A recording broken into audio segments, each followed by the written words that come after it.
All right. Let's let this rabble roll in for a minute here.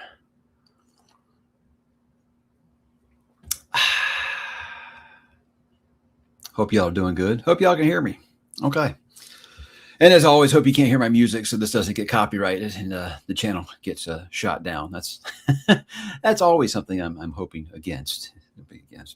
So yeah, exciting morning. Hope you guys are doing well. Didn't plan to do one of these today, but I always plan to do one.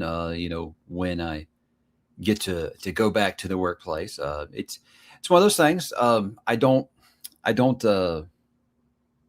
like to celebrate before the ink is dry, but right now it's like it's going to take something catastrophic. I've already accepted.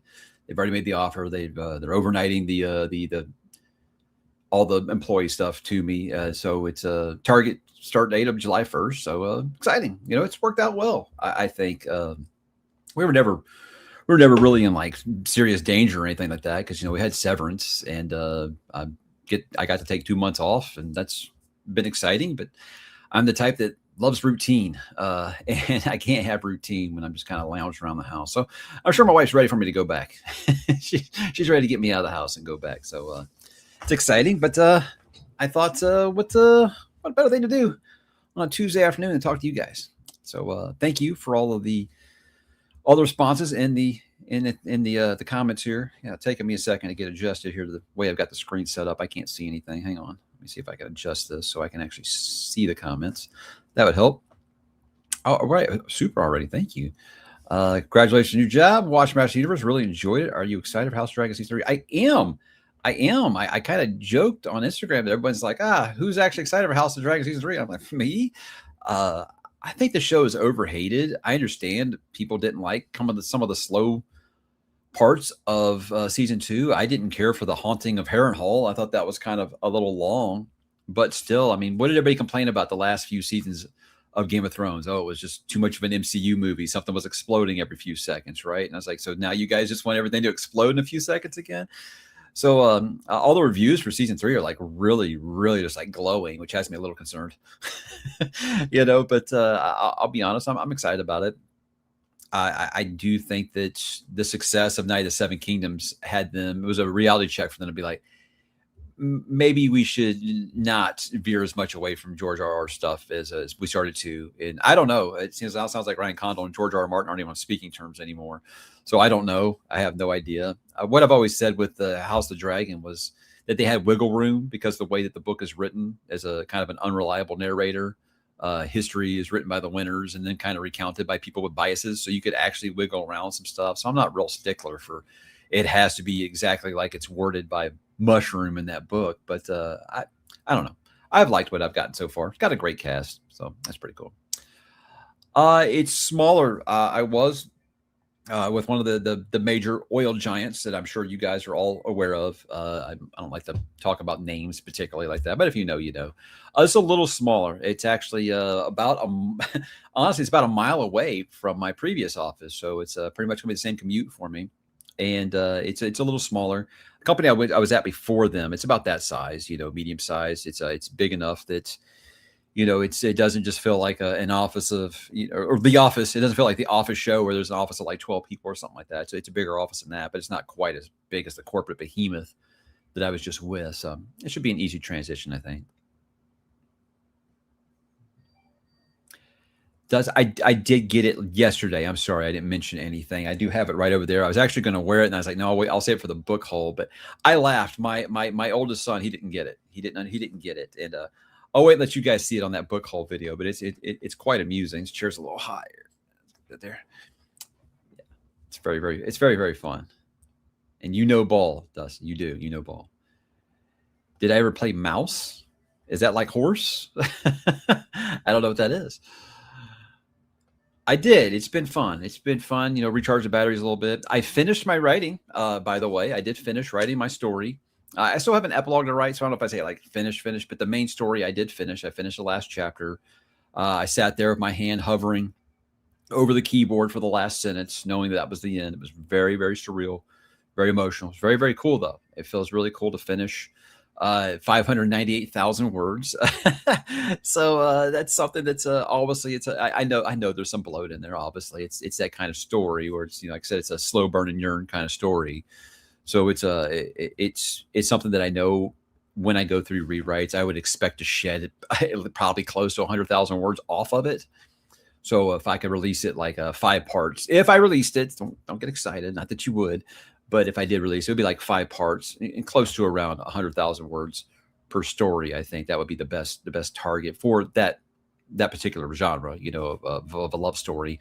They're not reading, 600,000 word love stories unless they're Gone with the Wind or something like that. So yeah, just write it, man. Just go for it. Don't worry if it's good or not. Is someone who's never actually done this before. All I say is, who cares if it's good? Just get it down. Worry about making it good later. That's what Brandon Sanders said. Get it out there. Get it on paper, because as soon as you forget that idea, I mean, see, if you don't write it down, you're just going to forget.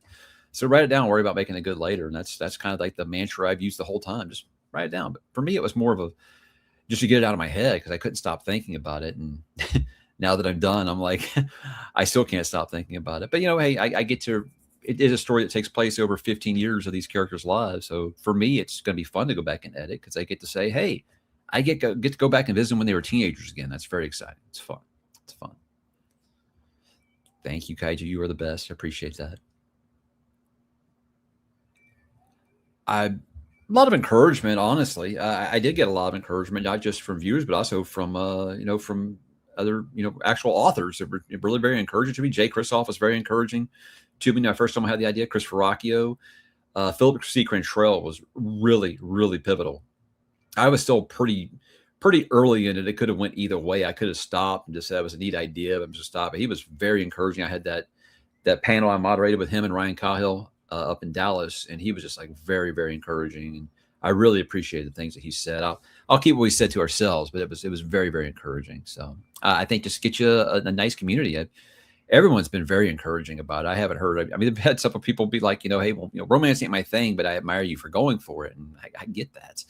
But it was fun. It's been a very, very wild experience. And I feel both broken and whole is how I put it, because the story was very, very sad, but it's something I felt like I really needed to get out. And I did. I mean, I'll take it. I'll take Netflix money. Oh no, I don't know. Right now, I feel like if I can get it past my wife, because if I ever did that route, first thing I would do is get my wife to read it. And as you know, I don't know about you guys, but you have a redheaded spouse, she's going to sugarcoat nothing. So if it's trash, she's going to tell me. So it would have to get past her first. Or if she doesn't say it's just absolute dog shit, then I would consider, hey, maybe I'll let like a group of alpha readers read it and see what they think. I'm behind the times. That's this. Behind the times. He lost his job and now he has one.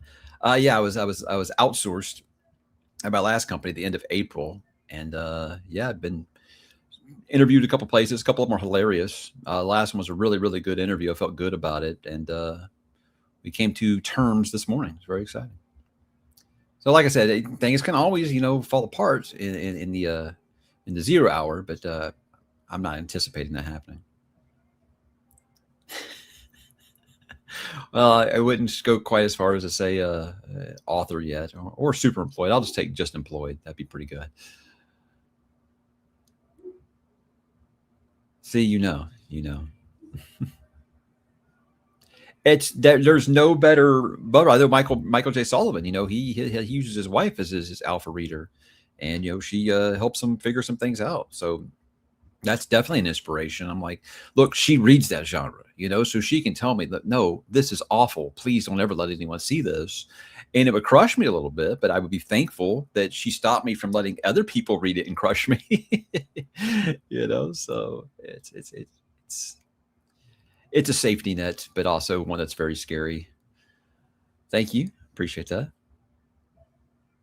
Oh, you're going through Life Ship. Yeah, Life Ship's a great trilogy. It really is.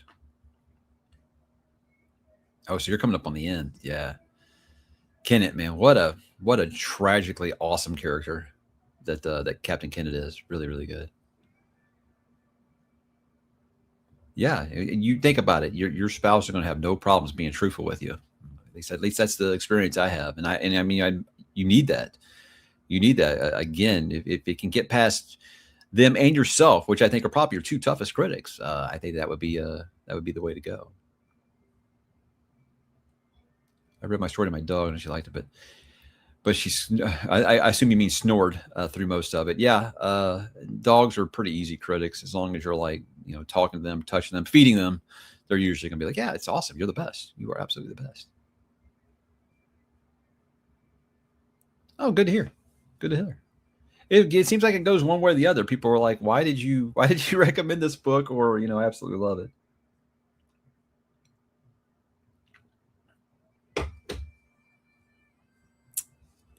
Oh, okay. I do. People sending me records. I love it. Thank you. Thank you so much. Yeah. I played that Simon and Garfunkel one the other day. It's so great. Who knew that album that I already loved was already so great on vinyl. It's just something about vinyl, right? Just sounds different. And I know I used to make fun of that when I was a teenager, and older people would tell me that, oh, well, you're playing on your CDs. It'll never sound the same. Once you hear it on vinyl, you'll never hear it another way. I used to laugh at that. Now I get it. It was much later in life when I did get it. It was an expensive hobby. It still is. Now it's an even more expensive hobby because apparently records are popular again. It's really crazy. Think about in the 90s era, it was like records were at an all-time low. You could get like Beatles records pretty cheap back then. Now they're outrageous. It's the reason I only got a few Beatles records, a few Led Zeppelin records.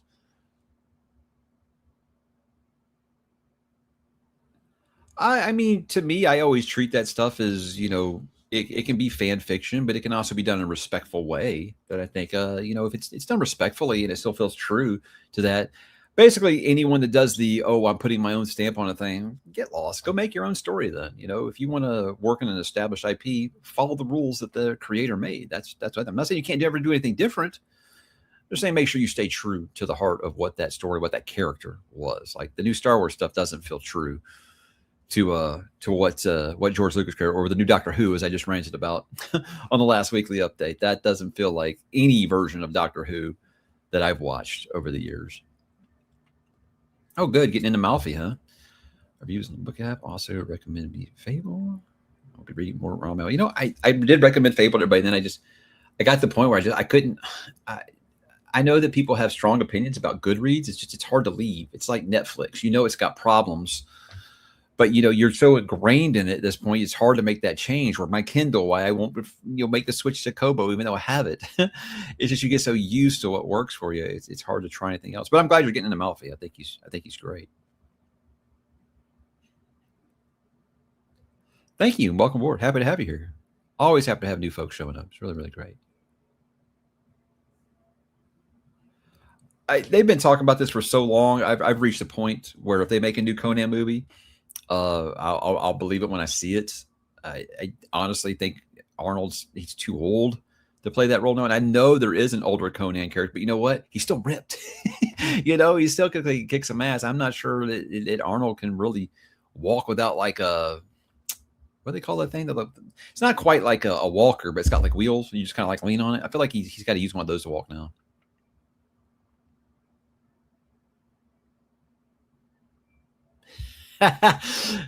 Tabby said the critics are going to say you left 2 letters off the title referring to it. That's good. Yeah. Oh yeah, the ruins is creepy, man. That's one of those that really test. It will test how much you can take. Man, it was raining so bad earlier. I was like worried because it was like hitting the window real hard.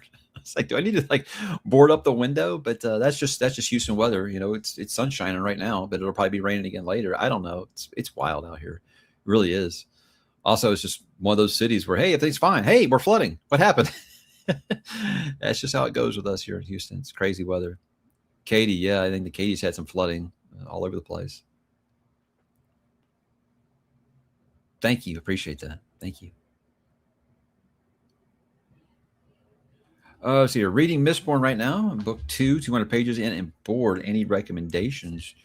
I mean, if something's not for you, it's not for you. I think that's something I've always advised in this channel is, don't let anybody pressure you into reading something. Or there's been several authors where I'm like, hey, on paper, this author sounds like they're an author for me. and I'm several books into their stuff. I'm like, it's just not clicking. Don't force it. Don't push it. There's too many good things to read out there, and we'll never be able to read all of them. So pick something that works for you. I am going back to Malda. The plan right now is when I'm finished with the inheritance cycle. So what are we doing? What are we in June, July, August will be the last inheritance cycle book. So September, I'll get back on Toll the Hounds. October, I'll take off for spooky season. But then November will be Dusty Dreams. December, Crippled God. It's finally going to happen. Finally going to happen. You know, they have cassette tapes at the record shop we go to, and I always just like laugh. I'm like, look, I understand people getting back into physical media. I mean, it is a thing. For me, I never left, but it's one of those things like people are starting to get tired of streaming, and it was, you felt like that bubble was eventually going to pop. So people are going back to physical media, DVDs, Blu-rays, things like that. But the record shop owner was telling me that they are seeing CDs start to move again. Cassettes are still kind of iffy, but they are seeing that CDs and especially vinyl is really, really big again. And saying vinyl's outselling CD for the first time in decades. So that's really awesome to see. Except it kind of sucks, like I said, if you're a collector, because it just made the price of everything go up again. Nah. He if he gets scared of these things, he doesn't let me know. I think it's because I think he got scared a couple years ago watching Conjuring for the first time, and so since then he's trying to act like Mr. Macho Man. Yeah, but he will every once in a while start to be like, yeah, no, it'll come sit closer to me or his mom while we're watching a movie. But I think Annabelle Comes Home, was that part 2, the one that was actually kind of creepy? That one had my younger son like put the blanket over his head and be like, oh my god, I can't take it, you know. So it might have been too early for him, but he got so interested in Annabelle and the Warrens overall that I'll let him watch it. Yeah, why not? I'll deal with the nightmares later. See, I think that Capaldi was really good. I liked his performance. That's my wife's favorite doctor, by the way. She loves Capaldi. She liked him as a grumpy old man. She thought that was a great story to tell. I feel like the writers kind of let him down. It kind of towards the end of Matt Smith's run, Moffat's writing started to go, what are you even doing? But I was still having fun. It still felt like Doctor Who. You know, the stuff that they've done like the last decade has been like, what did you guys even watch before this? Because it's clear you never watched Doctor Who or liked it. So it was really, really strange, especially when Russell T Davies came back. And I'm like, what are you doing, man? So, I don't know. I said plenty about that. Watch the last weekly update. Do you want to hear me rant about Doctor Who for 10 minutes? Because it's done out of love. It's a show that I absolutely adored for a long, long time. It's really, really sad. Well, I mean, I felt like they had the MCU. You know, this generation had the MCU. And the problem with that is that they tried to make everything else into this MCU. That's why we can't have any action movie now that doesn't have quips, snarky dialogue, jokes, just a crap ton of CGI. I enjoy the MCU for what it was when it was its peak. I had a great time. There was a lot of stories as a kid I always dreamed of seeing on the screen. It was really, really cool. It overstayed its welcome. And the thing is because it was so successful, everything went copycat on it, and it was just not the right move. At least I don't think so.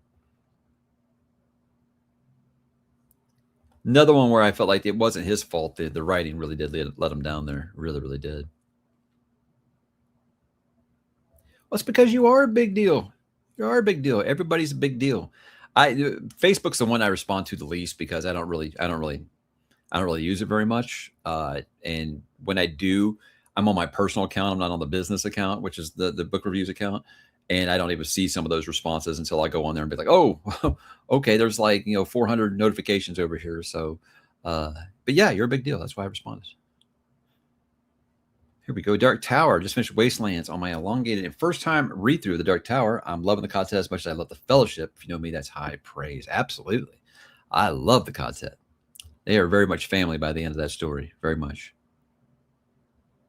Thanks, Aaron. Hey, man, congratulations on your Knicks. I did not think that they would do it. I think it was in the second. I think it was the second round, and someone was like, "Oh, this is the best chance the Knicks have to win a title." And I'm real snarky, like, "Oh, okay, yeah, sure, that's going to happen."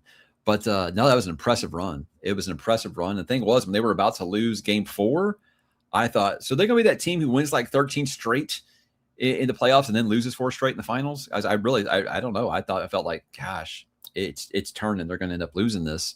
But after that comeback, it was over. I mean, As soon as Wemby talked crap and said, "I'm in your head," as like after that moment, everything went south for the Spurs. And sadly, as Rockets fans who are stuck in McGrady purgatory, that's what I call it, where we're stuck to the first round every single year in the playoffs. All we can do is hate watch the Mavs and the Spurs. That's it. The Spurs losing the finals and the Mavs having both Luka and Jalen Brunson and getting basically nothing for both of them. Yeah, it's that's all we got here in Houston. It's to revel in others' misery. Yeah, so. And a lot of things, it's like, hey, it's Texas versus everybody, unless it's like Dallas or not so much San Antonio, but Spurs fans can be a lot. Let's put it that way. Thank you. Should be fun. Should be fun. And I know a lot of people are like, oh, man. Well, someone was like, congratulations. Welcome back to the world of suck, working. But I need it. I need it. I need the structure. I need it so much. Thank you. Thank you. Thank you. Thank you.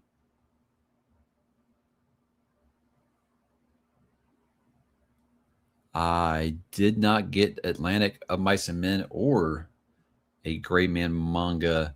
We just sent it, Austin, because I haven't been in my PO box since the weekend. God, I think it was Friday. So unless it just showed up, if I have, I don't recall. I think I remember getting some manga, but I definitely didn't get a Mice and Men. I'll keep an eye out. Right. My wife has one.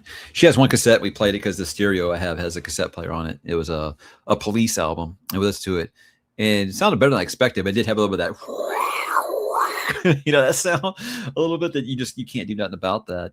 I haven't had the problem with the CDs degrading. Like some people will say, the CDs, you can treat them perfectly, and they degrade over time. I've had some of those since they're 30 plus years ago, and first CD I ever bought was a Soul Asylum, Grave Dancers Union. And I played that though not that long ago, and it still played fine. So maybe I've just done a great job and kept them in perfect humidity. I don't know. I've never had any problems with it. But yeah, I'm actually kind of concerned right now because like I said, my wife let me set back up the stereo in the living room, got all the records, all that stuff. And I'm like, I just realized it's right by the fireplace. So we're going to have to move all this stuff when it gets cold because there's no way. I already convinced her to let me put the stereo in the living room. I don't think I'm going to convince her to not use the fireplace when it gets cold anymore. So that's my fault. Definitely not a CFO, but, I don't know. No, it's definitely not that. But yeah.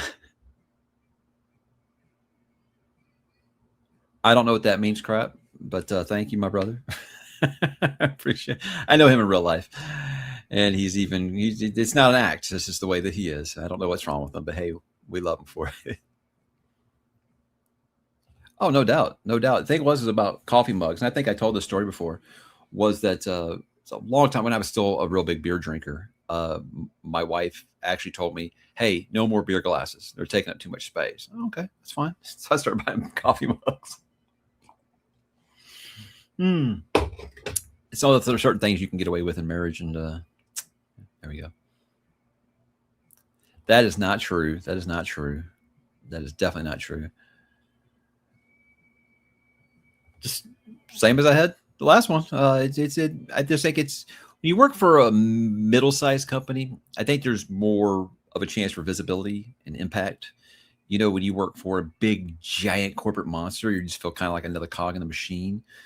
And that's why I was like, with that company, I always did kind of feel like, okay, look, if I'm spinning my wheels after a few years here, I'm going to move on. So it was one of those things where I was like, it was kind of a blessing in disguise, because obviously you never want to be, jobless in your late 40s, it was just one of those things where I was like, I wish it would have been on my terms, but it looks like it worked out, hopefully. So I feel like those middle-sized companies, there's definitely more of a chance for it to be noticed. I tried Buffalo Hunter, Stephen Graham Jones. It wasn't really for me. I am planning to do a video. I was actually planning to do that video today, but this kind of just took precedence over it. It was talking about books that everyone says that I'll hate, but I want to try them anyway. And one of them was Stephen Graham Jones, and that's the Only Good Indians. Because you get a lot of recommendations as a book tuber, obviously. That's just something that's going to happen. But something that I'd never seen before is just so many people telling me, "Oh, no, no, no, no, no, no, no, you'll hate that book." Like I was a guest on Brian's live stream, BellTube, and I made the joke about, "Wow, all I gotta do is come on Brian's channel and he'll just tell me every book that I'm going to hate." So there are several books, that so many people tell you you're going to hate, but you're still like, but I'm still interested enough that I want to give them a try. Like, yeah, I'm sure Book of the New Sun probably will be fly right over my head, but there are other ones where I'm like, a lot of people told me that I wouldn't like, Tad Williams. They told me I wouldn't like Shogun. That's just a couple of my favorite books, so I'll talk about that soon, but there is a Stephen Graham Jones one on the list. Would ever reread them. I mean, I don't say never. My thing right now is I got so much on, there's so much I want to read that I don't know if I would ever take the time. Yeah, Star Wars books are short, but there's still some Star Wars EU stuff, the original EU legends, as it were, that I never read. I read the X-Wing books, so I'd like to read the X-Wing books. I never read the Plagueis trilogy, so there's other stuff in that original canon, or what I still consider canon, and you can't change my mind on that, that I still want to go back to. So I don't know if I'd reread New Jedi Order or not, but I mean, it was such a fun ride. I never read Fate of the Jedi, so I'll probably do that before. As far as like reviewing it, I mean, I've talked about the New Jedi Order a couple times on the channel, just not each individual book.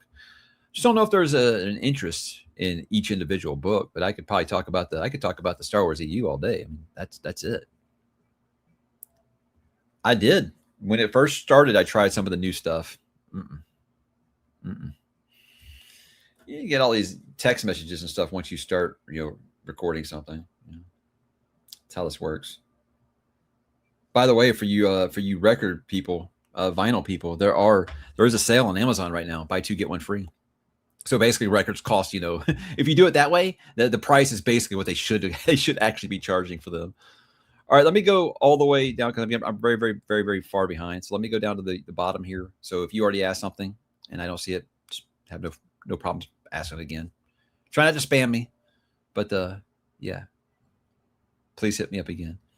Jealous of your coffee cup and t-shirt collection. Well, thanks. My coffee cups, I really did slow down because I am really out. I mean, we remodeled our kitchen a couple years ago, and I made sure that in that design, I was like, I'm gonna pay for an entire covered space. It's just for my coffee mugs, and I did. But I think I'm actually kind of to the point where I've got enough of those. But rock teas, I'll never have enough. I mean, I can't get enough rock teas. A lot of them are still from high school.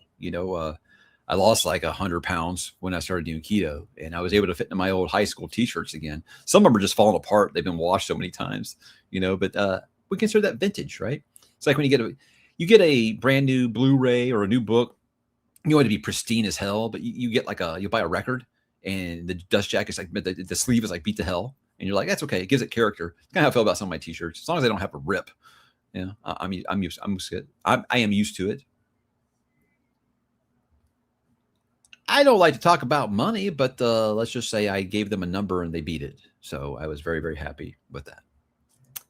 And some of it's taking place at Houston too. It's really nice, by the way, seeing so many visitors to Houston on social media talking about how great it is. It's so rare because it seems like all social media is just hate, and seeing so many people that have never been to Houston are saying that, hey, I had an idea about what Houston was like until I got here, and it's like amazing. And it's been very nice. It's been very nice to see. I've always said, people have this idea of what Houston or Texas in general is like, and then they come here and they eat the food and they're like, I get it now. So, we're not a perfect city. I don't think any city is, but it's really, really nice to see all the people saying really, really nice things about my town. I mean, over the years, all over the places, most of them are concert shirts, some of them that a lot of people ask about in the comments. Some of those, my wife made, she has a heat press and she actually makes some with vinyl. It's really cool. But a lot of them are just over the years. You guys remember Hot Topic? That was a place I used to go to and buy rock teas, Spencer gifts, things like that. If I didn't actually go to the actual show and stuff, that's pretty much it.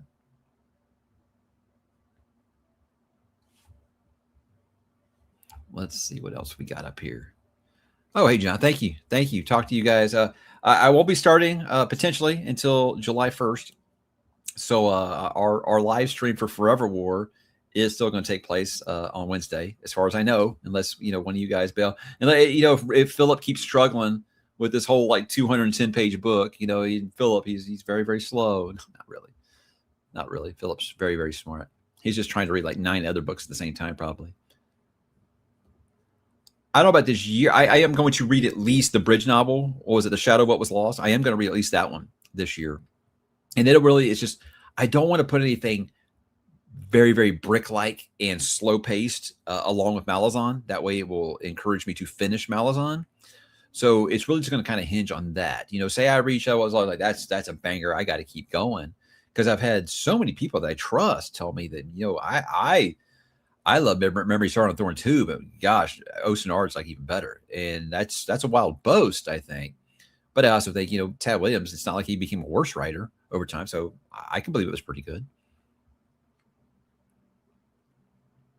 I have never read a Star Trek book. Never. I was curious because after Deep Space Nine ended, I was just like overcome.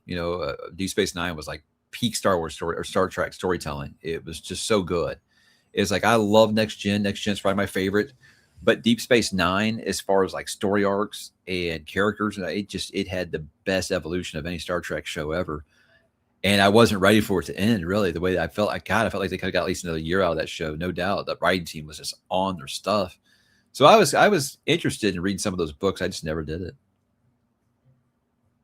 Absolutely. And I'm sure that we will dust off the couch cushions in our media room, and my wife and I will be talking about each episode just like we have done the first 2 seasons. Should be fun. No, it's raining really bad, so no landscapers today. Are we going to see another one of your bedroom only elements like your Princess Bride? That was actually for Renaissance Festival we have here in Texas. Very, very big Renaissance Festival. You've ever been to a Ren Fair before? They're a lot of fun, but Texas has one of the bigger ones. And that was a costume I put together years ago. And I always used to joke that if I ever reviewed Princess Bride in the channel, that I would wear the Dread Pirate Roberts uniform and just not even mention it. It's kind of what I went for, but like hardly anybody watched it. But hey, hopefully over time it can kind of grow in legacy. Thank you, sir. Appreciate it. This is a question I get a lot. What my brothers say when I finish Memory Star on Thorn. A little context in case you guys don't know. My brother pushed me for years to read Memory Star on Thorns. I remember like me and my brother were 6 years apart in age. Didn't really talk about much. Obviously, big gap there. And I was so excited because he always read fantasy books when I was younger. And I was so excited when I first discovered Song of Ice and Fire back in like 2000. And I was excited about it. And I called him to tell him about, hey, have you ever read this? And like immediately he would just say, oh, that series did nothing but rip off Memory Star and Thorn. So for years, he used to, no matter what fantasy series I was reading, he was like, you could read that garbage and read Memory Star and Thorn. It's the best fantasy series ever. So when I finally did it, when I started this channel, I brought it up to him that I had finished it. And I was like, it's as good as you said it is. And basically, he pretty much did the, yeah, I know, stupid. You were stupid for waiting this long. That was about what you expect. My brother does not. What do you have with every little brother? They're always stupid, right? Little brother's always stupid. So no matter what I do, I'll always be stupid in my brother's eyes, I think. And I would say it's lovingly, but I haven't been watching or listening to very much at all. Like I said, I need to get back in a routine, man. That's why I need to be employed because it's hard for me without a routine. I lose all sense of structure. That's why I do monthly TBRs because I'll just go crazy if I don't. So hopefully soon I can get back on that. And then I have plenty of stuff to catch up on once I start working again. Hopefully. Oh, so it's buy 2, get 1 on books too. Okay, so it's a big old. I hate the way they say 3 for the price of 2. God, stupid. It's buy 2, get 1 free. Come on, quit trying to be clever, Bezos. Jeez, it's like you're like one of the richest men in the world or something. And you got to be original. Just put it out there. Yeah, buy these 2 and I'll give you 1 for free. I'm that rich. Thank you. I appreciate you. Thank you.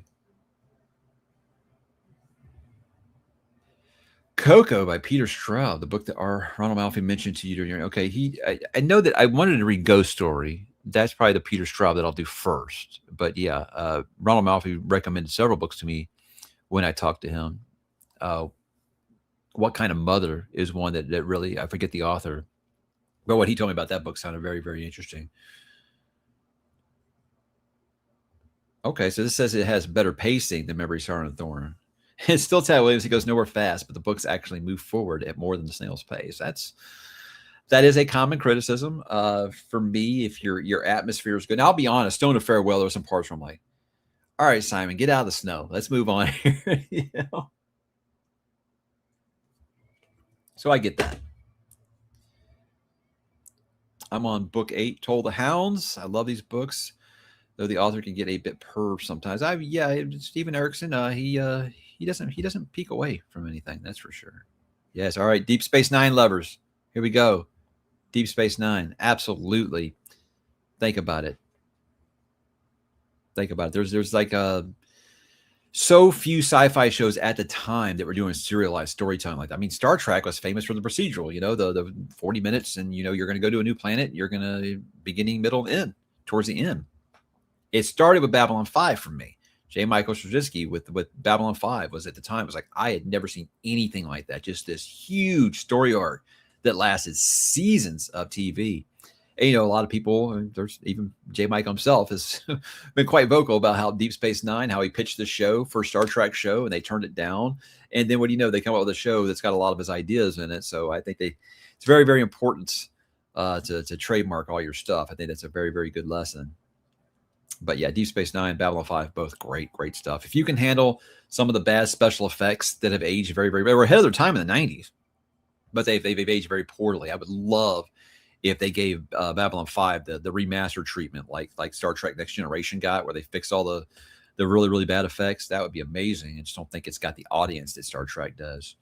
But yeah, Deep Space Nine is so good, man. It's so good. And the thing with Deep Space Nine is it's like this first couple of seasons, they're okay. But man, once Worf comes on the show, and that show takes off and never lets go. Those 4 years of Star Trek, the Dominion War, some of the best sci-fi TV I've ever seen. Better than most movies. Really good. How do I feel about the new Lord of the Rings film? Well, I'm glad that you asked. I don't think it needs to happen. For me, this is up there with the biggest fan fiction of all time. I don't know. It could come out and completely surprise me. I mean, they've got tiny little pieces of Tolkien's works that they're working with, but to me, it's just Lord of the Rings is quickly approaching where Doctor Who, what Star Trek, what Star Wars is now, where it's like you just need to put this on ice for a while, let people forget about it, and let people remember why they loved it in the first place, and go back to making it like that. I don't think that it'll be as bad as Rings of Power, because it's not possible, but we'll see. We will see. You love To Kill a Mockingbird. Awesome. Thank you for the congratulations. Appreciate that. To Kill a Mockingbird. So good. So good. I love hearing that. I did talk about banned books recently, or why they tried to ban them. And that was a very, very sensitive topic I've always kind of avoided on the channel, because yeah, you will get hit immediately with, well, book ban's stupid. They never actually get banned. But what I want to kind of talk about is like, why were they attempting to ban these books? What were they saying? And, what does it say about us? So it was a kind of a different take that I took on it. But yeah, anytime I see someone discovering To Kill a Mockingbird, seeing that still resonates all these years later, that's awesome to see. Your Doctor Who rant resonated with me. Who are your top 3 favorite doctors? Matt Smith, David Tennant, Tom Baker. Yeah, I think I have my Baker scarf. The 4th Doctor. I have the scarf still. And I think was my first memory of Doctor Who was remember my parents watching the last Tom Baker Doctor Who episode. They weren't even real big Doctor Who fans. It's just that was kind of like a big moment in TV at the time, I think. But yeah, I would say that you go back and watch some of that old Doctor Who. Yeah, it's painful a lot, but not because of him. I mean, his performance is great. He's such a fun Doctor. But I do really like Capaldi as well. And Eccleston's really underrated. He really is. Oh, Anya Allborn. Oh, John, I think you'll love it, man. God, it's so good. Such a good book. I want to read more Anya Allborn just because of how good that book was. I still think about that ending sometimes, man. It just sticks with you. It's like, wow, what cojones. What cojones. Any classics coming up in your list? Maybe, but they will be horror classics. I do have a couple of horror classics up for consideration for spooky season. And what I usually do, you guys, is the things that I'm considering reading next year. I'm going to do something similar like that with horror books and kind of open up to you and let you guys make that final decision for me, because there's a couple of new releases that I want to get in for spooky season, but it's kind of wide open after that. But there's some classics, like Psycho. like Rosemary's Baby, some classics I've never read before that I would definitely like to. I see there are some super chats, and I can't seem to find them. So let me make sure that I'm seeing this. I am so back. Thank you, Chiz Whiz into M. Great name. Great. Thank you. Thank you, Chris Gonzalez. Congrats. Where should I start with Sanderson? I have an entire video about that on the channel. But if you don't want to look, I have a playlist, a Brandon Sanderson playlist. I always recommend with people is start with Mistborn. I think that's the best place because it'll give you an idea of what his magic system's like without just banging you over the head with it, with walls and walls and walls and walls and walls of text explaining it like it's Stormlight Archive. But if you kind of want like a standalone, I think Warbreaker's a really, really great place you could go and see. Again, you get his magic, you see his way his characters work, and kind of the way that he builds his world. I think that Warbreaker to this day still has like one of my favorite characters he wrote, Vivenna. I think Vivenna is excellent, and it has like one of the biggest surprises in any of his books. That like I was like trying to, it's so much denial because of the twist that I was just trying to explain it away. And you can watch that review for Warbreaker after, if you read it afterwards, about, because that's back when I would talk about the book first and then talk about spoilers later. But there's just like a heel turn in that book that shocked me so much that I was like trying to reason why it could still turn out okay. And here we go. Ahsoka Tano, Snips. I can't wait for December since Avengers Doom Day and Doom Part 3 come out. I'm going to the theaters to watch both back to back. I'm a huge fan of the MCU and Doom books, so it's a win-win for me. It's awesome, man. I would appreciate if it was good. You know, for me with the MCU, it felt like the perfect time to walk away was after Endgame. I saw the writing on the wall. Them bringing some of these characters back, to me, it feels like it kind of takes away from what they did with Endgame. You know, some of those character moments, some of those character resolutions, finishing those arcs. But you know, I understand if, you know, there's sometimes a band has like a perfect exit, and you know what, 20 years later they do a reunion tour and I'm in, you know. And so I definitely get it. Everybody wants to kind of feel that feeling again. So I do understand. I hope for the people that are so excited, I hope that's really, really great. I've wanted him to do Victor Von Doom for years, you know. Now they finally got him back. Don't know if RDJ was the way that I would have went, but you know what, I'll reserve judgment and see what they do with it. I've definitely passed the point of gosh, I think the only ones I've watched after Endgame have been the Spider-Man ones and the Guardians of the Galaxy 3. That was it. I haven't watched anything else. But yeah, we'll see. And you know, you guys know where I stand on Dune. Thanks. I hope it's great for everybody. I really do. Hope everyone enjoys it. That's the rumor. That is the rumor. Thank you. Thank you.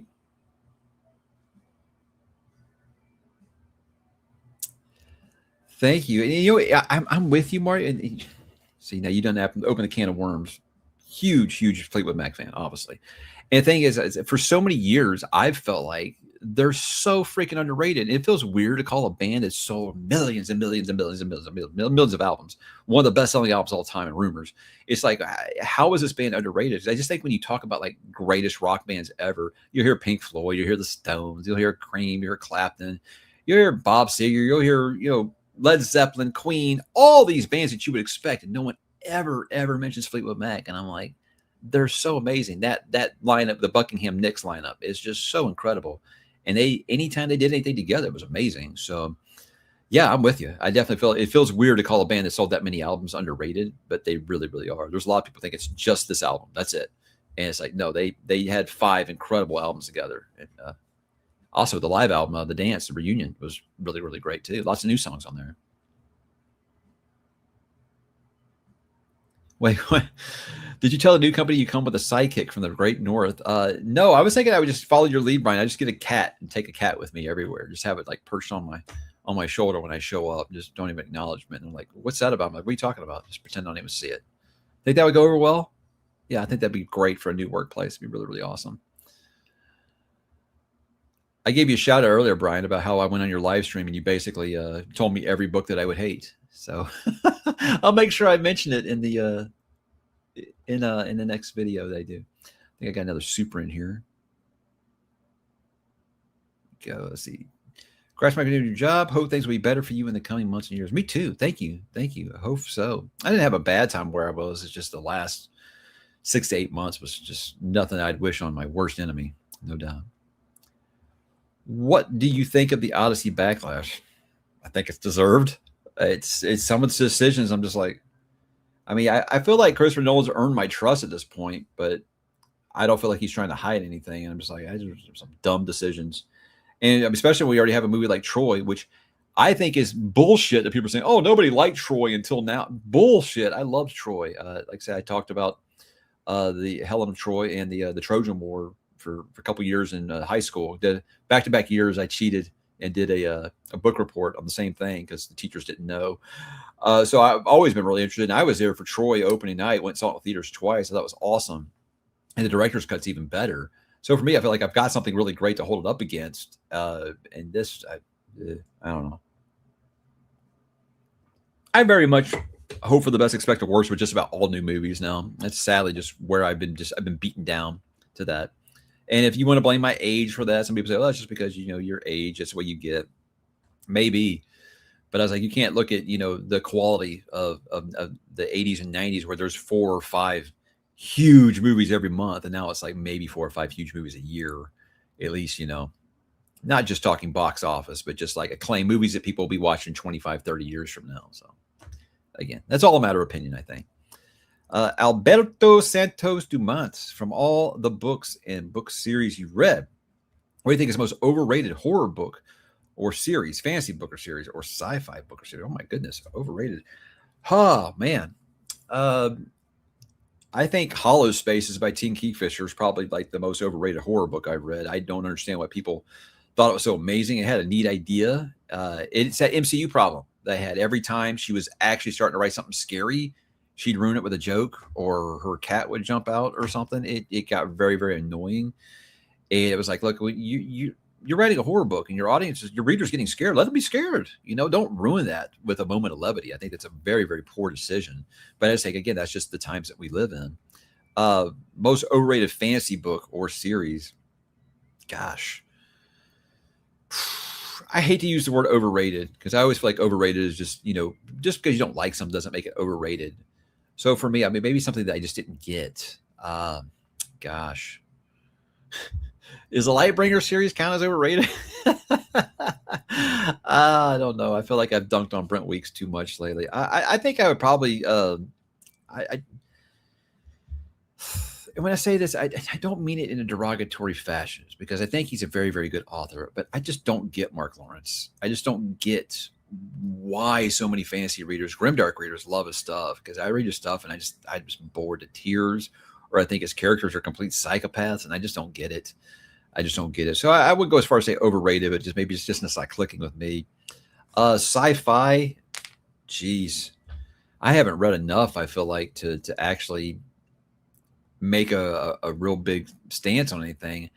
I didn't really get Children of Time. Adrian Tchaikovsky. I didn't really understand that. I felt like I was reading someone's science experiment. So I've admitted I feel like that's probably a me problem. Is that sci-fi is something I love to watch. It's like Westerns. I love to watch Westerns. I'm not so crazy about reading them unless it's Larry McMurtry. He's just great at it. But I'm not too crazy about reading sci-fi, except, a few that really just sneak through and are just like awesome, like Children of Men. That's amazing. Arthur C. Clarke, that's one of the most amazing sci-fi books I've ever read. And I read that while when I first started this channel.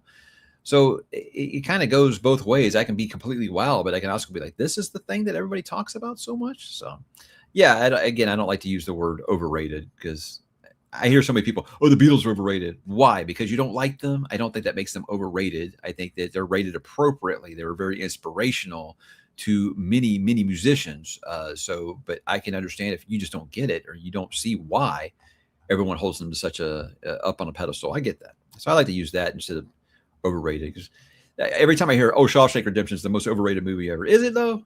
Is it really? I just don't get it. Oh no, overrated fantasy movie has been John Gwynne. I know I'm out the south side looking with that. No, I get that, a lot of that. Some people are like, you hype up Faith on the Fallen so much, and I read it, I just didn't get it.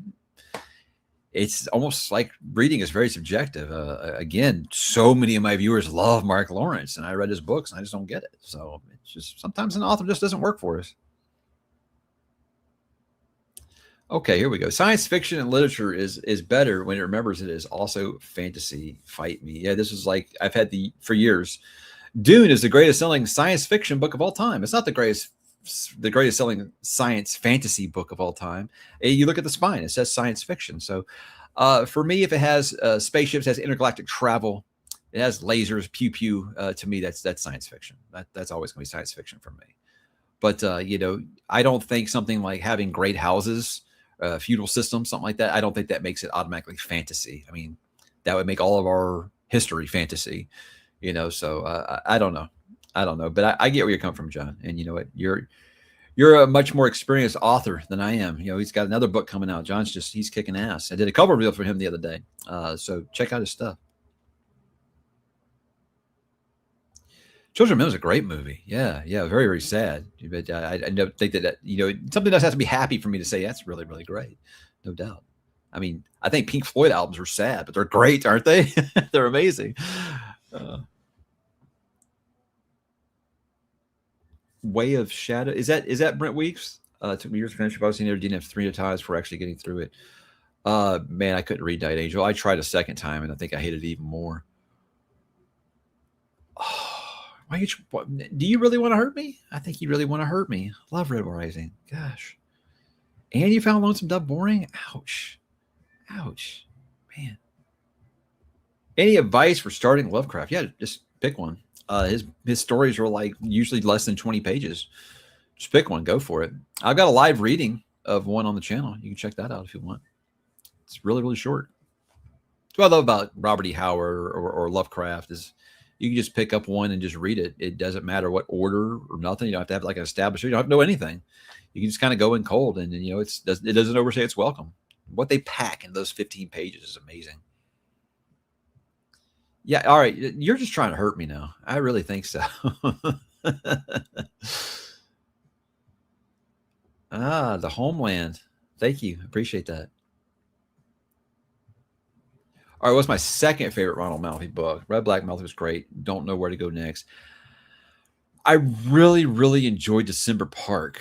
And I will admit some of that might be nostalgia based. It might be because, look, we can say we want something original, something like that, but sometimes we just want something that feels comforting, something that reminds you of, that nostalgic time in your life, which is usually your coming of age.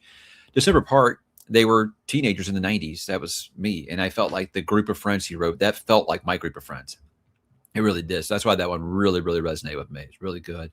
And the twist ending wasn't one that I felt like would make you flip tables. It wasn't like incredibly satisfying, but it was one that was like, wow, I was surprised. I was very, very surprised with the ending of that one. But I think it's a great story, especially, like I said, if you were a teenager in the 90s, you'll love December Park. And that's how I knew that Ronald Malfi was my guy, because I was like, okay, this guy had the same life experiences as me. Just, he just added horror tinge to it. But yeah, we definitely had some similar life experiences, I think. Yeah, I read his entire first trilogy and the first book in his second trilogy. I don't necessarily not know if I'm going on with that trilogy or not. I just haven't done it yet. I don't think he liked my mixed reception. He stopped sending me his books.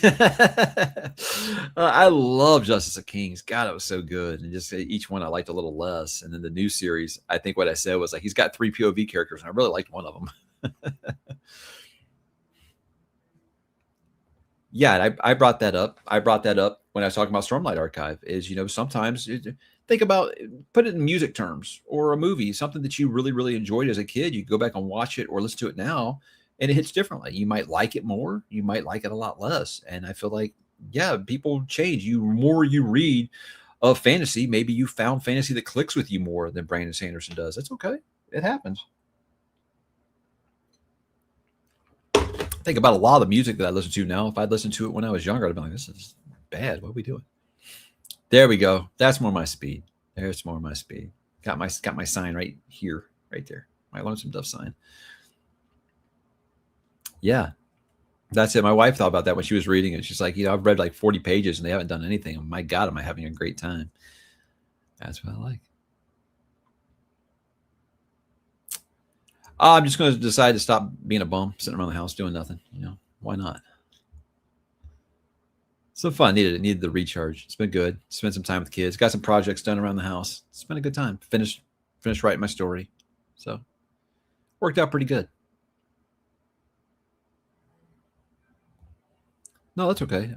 Recommending The Gone World by Tom Sweeterlich. What a name! Since you're a Blake Crouch fan, sorry. Did is it? I guess you're saying it's like Blake Crouch. I assume that's what you mean. It's the first time I've heard that name. I remember that name, but yeah, I'll definitely look it up. Should I do that right now? I like doing that while I'm on the live stream. Adding books to my Goodreads. Tom Sweeterlich. Interesting. Is Goodreads low to slow for anybody else as it does me? Or is it just my... No, because it does on my phone too. So it can't just be my internet. I know how you guys feel about Goodreads. You're quite vocal. If it ever loads, Dustin, I'll add that on there. Yeah, Bone White's a really, really great Ronald Malfi one. If you like you're in the middle of a snowy forest, nowhere to escape to, and something's hunting you. That's a fun story. Absolutely. I haven't hated any of his books. So yes, it's called Goodreads. And I'm not joking. That's how I remember sometimes. Did I read that or not? Yes, absolutely. Here we go. Jordan. Quick question. Do you tell your employers about your Second Life, YouTube life, or do you keep that drawbridge up? I never really shared it the last job. I wasn't secretive about it because people used to be like, hey, what would your employer do if they found out that you do this? And I'm like, well, if they have a problem with me talking about science fiction and fantasy books, that's not the company I want to work for anyway. No, I put YouTube on my resume because I don't think that it's not like you're putting your MySpace page, or I feel like it's much more respected now than it used to be. I mean, look at King Parsons. The guy's 20 years old and has the #1 movie in the country, or he did for, that week that it Backrooms came out.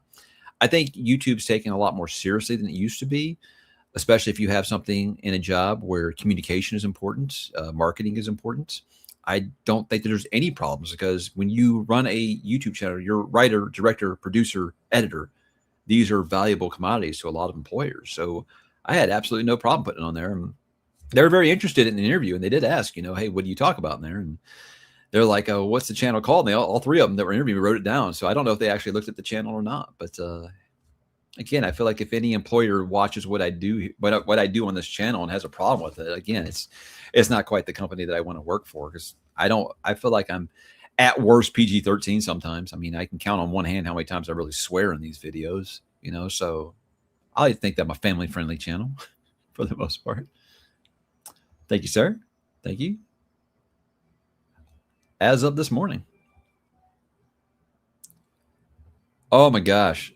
Yeah. Letterboxd is great. I love it. Letterboxd is actually getting bought, and I'm actually worried that they're going to try to change it and make it worse than it could ever have been. It's a great app. I love Letterboxd. It's one of those. I don't do reviews so much on there, as much as just I rate it and I put it on a list. That is one to either help me remember what I've seen and help me remember things that I want to watch. I have a watch list on there just a mile long of movies I want to make sure that I do watch eventually. But it's really good, especially if you're like I am, where I've been talking about how great 90s cinema is. I'm going through and looking at 90s and like any movie that's even remotely that I've heard of that I haven't watched, I'm making a point to try to go back and watch it now, just because when everything modern sucks, what do? You go back to when times were better. And that's what I'm doing with cinema. Going back and watching 90s stuff, 90s cinema, peak. Here we go. Another one from Ahsoka. Thank you. Thank you for getting me into Malazan. I take breaks each time I finish one of the books due to the mental workout. I plan to read book 4 in a couple months. I'm including the spinoffs too. That's an ambitious role right there, putting the side books in there, the ℙ𝕦𝕣𝕒𝕤 books in there. I couldn't have done that. I never meant to take as long a break as I did. It was just one of those things where I always said, I'm not going to force it. I'm not going to go back for once. I felt like if I had forced myself to finish it the year I was doing it, I would have hate read it by the end. You never want to send series like that and end up just wanting to get it over with. So I liked it, but yeah, it was a mental workout.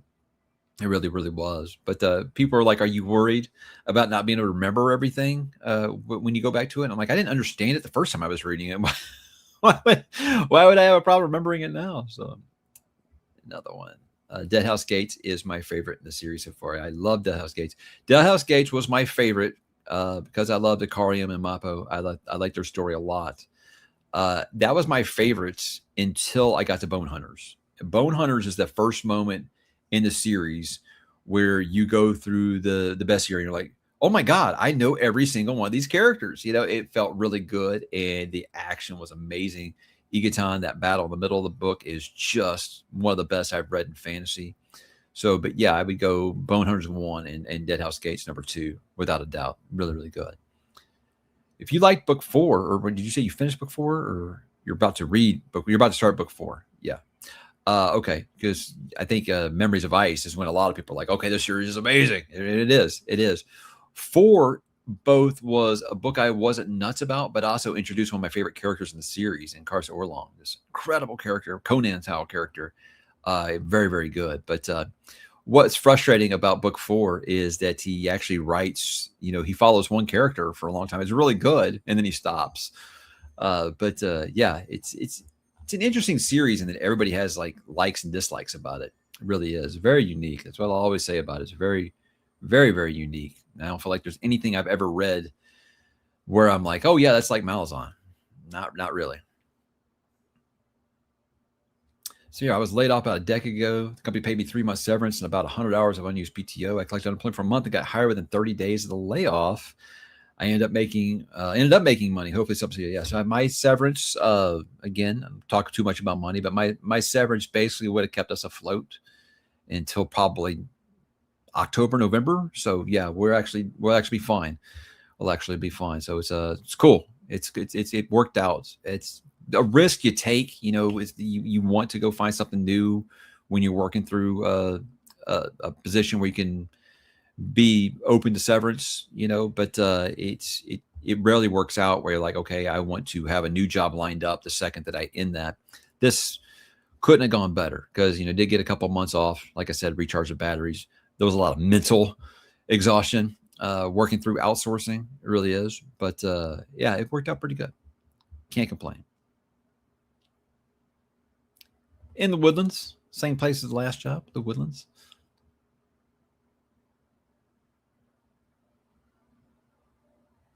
I did not get a job at Lumen, Ryan.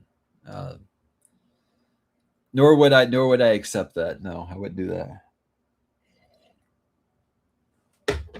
You want to talk about shows that had a great first season then fell off a cliff? I think the frustrating thing about a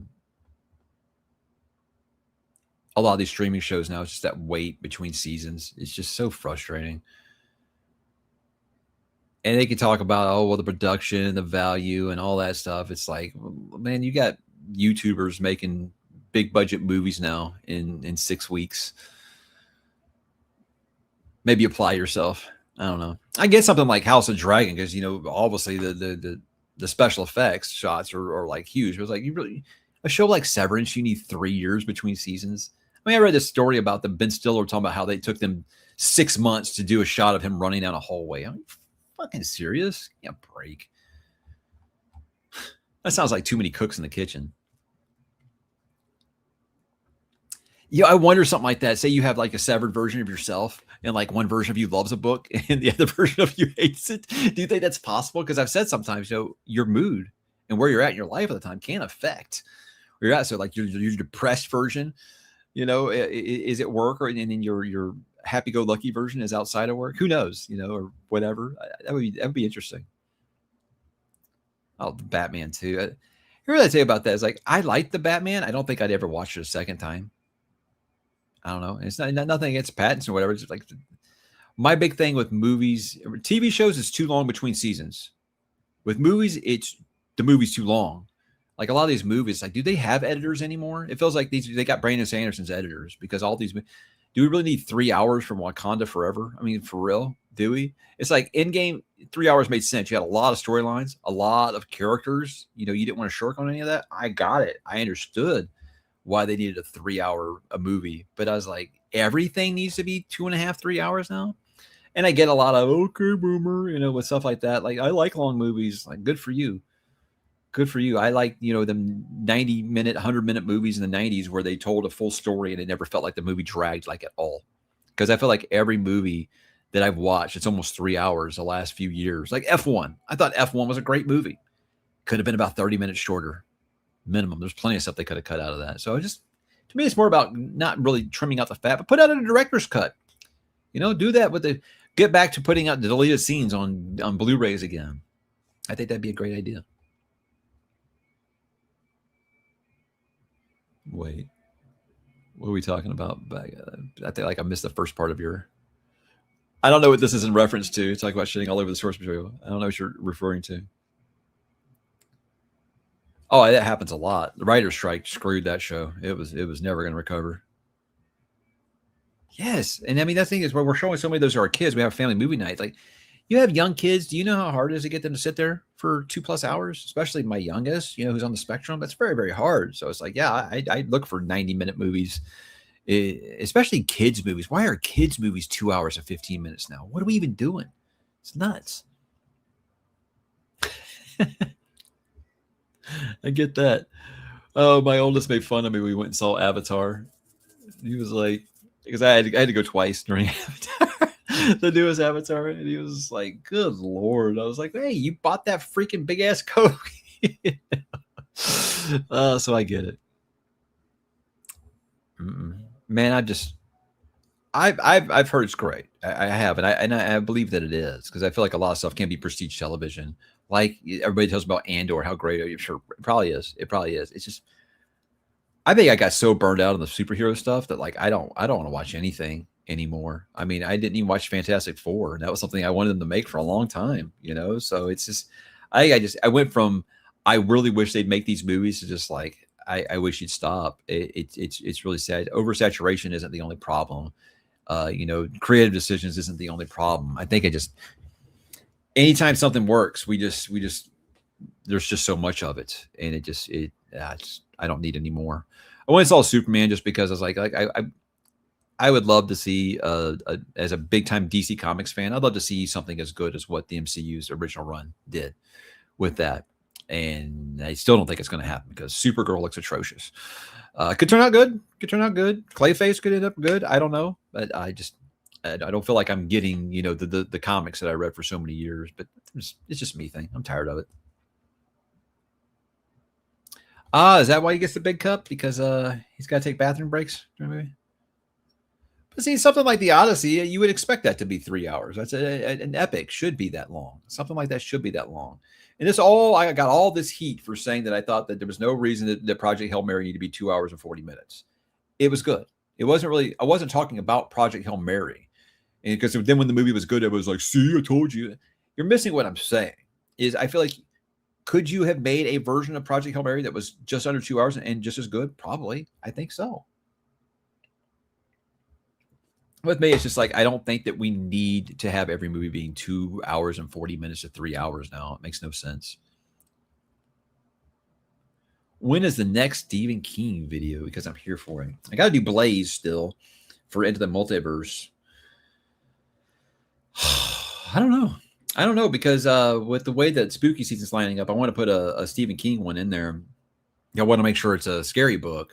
I think I'm taking a pause night because I think I want to do ℕ𝕦𝕦 for spooky season, and that was a reread. ℕ𝕦𝕦 is going to be a reread, but gosh, I don't know. I'll probably think of something. I don't like to go long stretches without Stephen King content. You know that. It's rated R, so hopefully. I don't know. I think that this was kind of a lesson to me. I've had 6 weeks off, and I feel like I'm putting out the same amount of content as I always used to, sometimes less. I couldn't even get my weekly updates back on Friday. So I guess that's why I need structure. I need a schedule, a consistent day to day, or else I let everything fall by the wayside. No, wait. Where did I missed it? Where'd it go? I just saw one about Project Home. It was a great adaptation. It really, really was. Again, it wasn't about that book particular. It was just more of why can't we get these movies streamlined? No, I mean we got bigger books than Project Hail Mary adapted in the 90s. They were adapted awesome. I don't see why we can't do that. I think that we could really, really benefit from strong movie editing again. Not saying it has to be 90 minutes. Just it doesn't have to be 2.5 hours. We can get these things down to 2:10. I think that would be more digestible.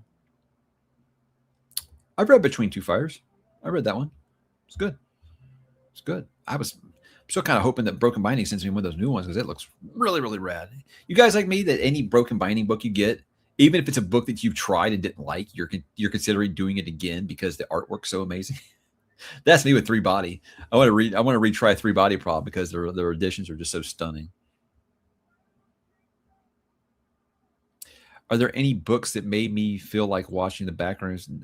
No, I really like the idea of Backrooms. I do, and I think that would be something be really rad, just like procedurally generated video game or something like that. Because that's what I just wanted them to just explore the Backrooms the whole time. I mean, it made me not even care about character. You know me, I want character first.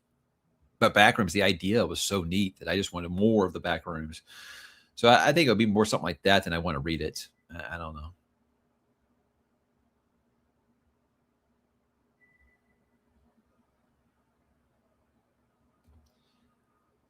I don't know. That's a great movie though. LA Confidential, you go back and look at the cast and like, how'd they get this cast together? And then you realize, oh, well, several of those people weren't stars yet. You know, so that one's aged incredibly, incredibly well. Uh, I'm an '80s kid, so Guardians of the Galaxy resonated with me like crazy. I love Guardians of the Galaxy. It felt more like Star Wars than current Star Wars feels like. I had a great time with it. I know the humor doesn't land for everybody, but it did for me. Guardians of the Galaxy, and then the soundtrack, obviously. Again, the soundtrack's awesome. Got Fleetwood Mac on Volume 2. And the thing was, like, I appreciate that because there was a lot of people that I know, younger people, that went out and bought this album because The Chain was on Guardians of the Galaxy 2. So that's something I'll always appreciate. Why do people want to fight me so much? I don't know. I don't think I'm very confrontational. Maybe I got one of those faces that people want to punch. I don't know. When I'm editing, I want to punch myself a little bit. So, yeah, brother, was so good. Glad to see that people like that as much as I did.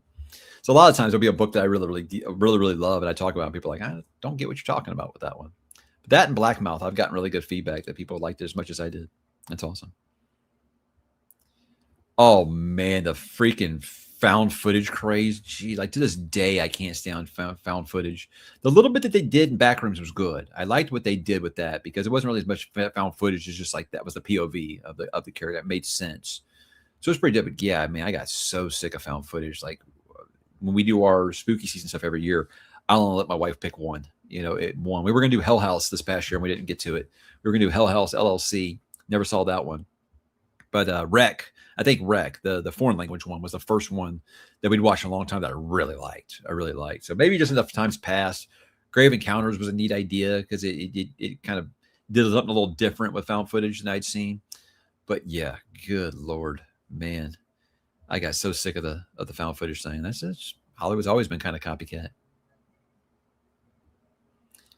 Yeah, that's LA Confidential, guys. Watch it if you like anything like that. It's so good, so damn good, really really good. We watched a Bronx Tale like a couple weeks ago.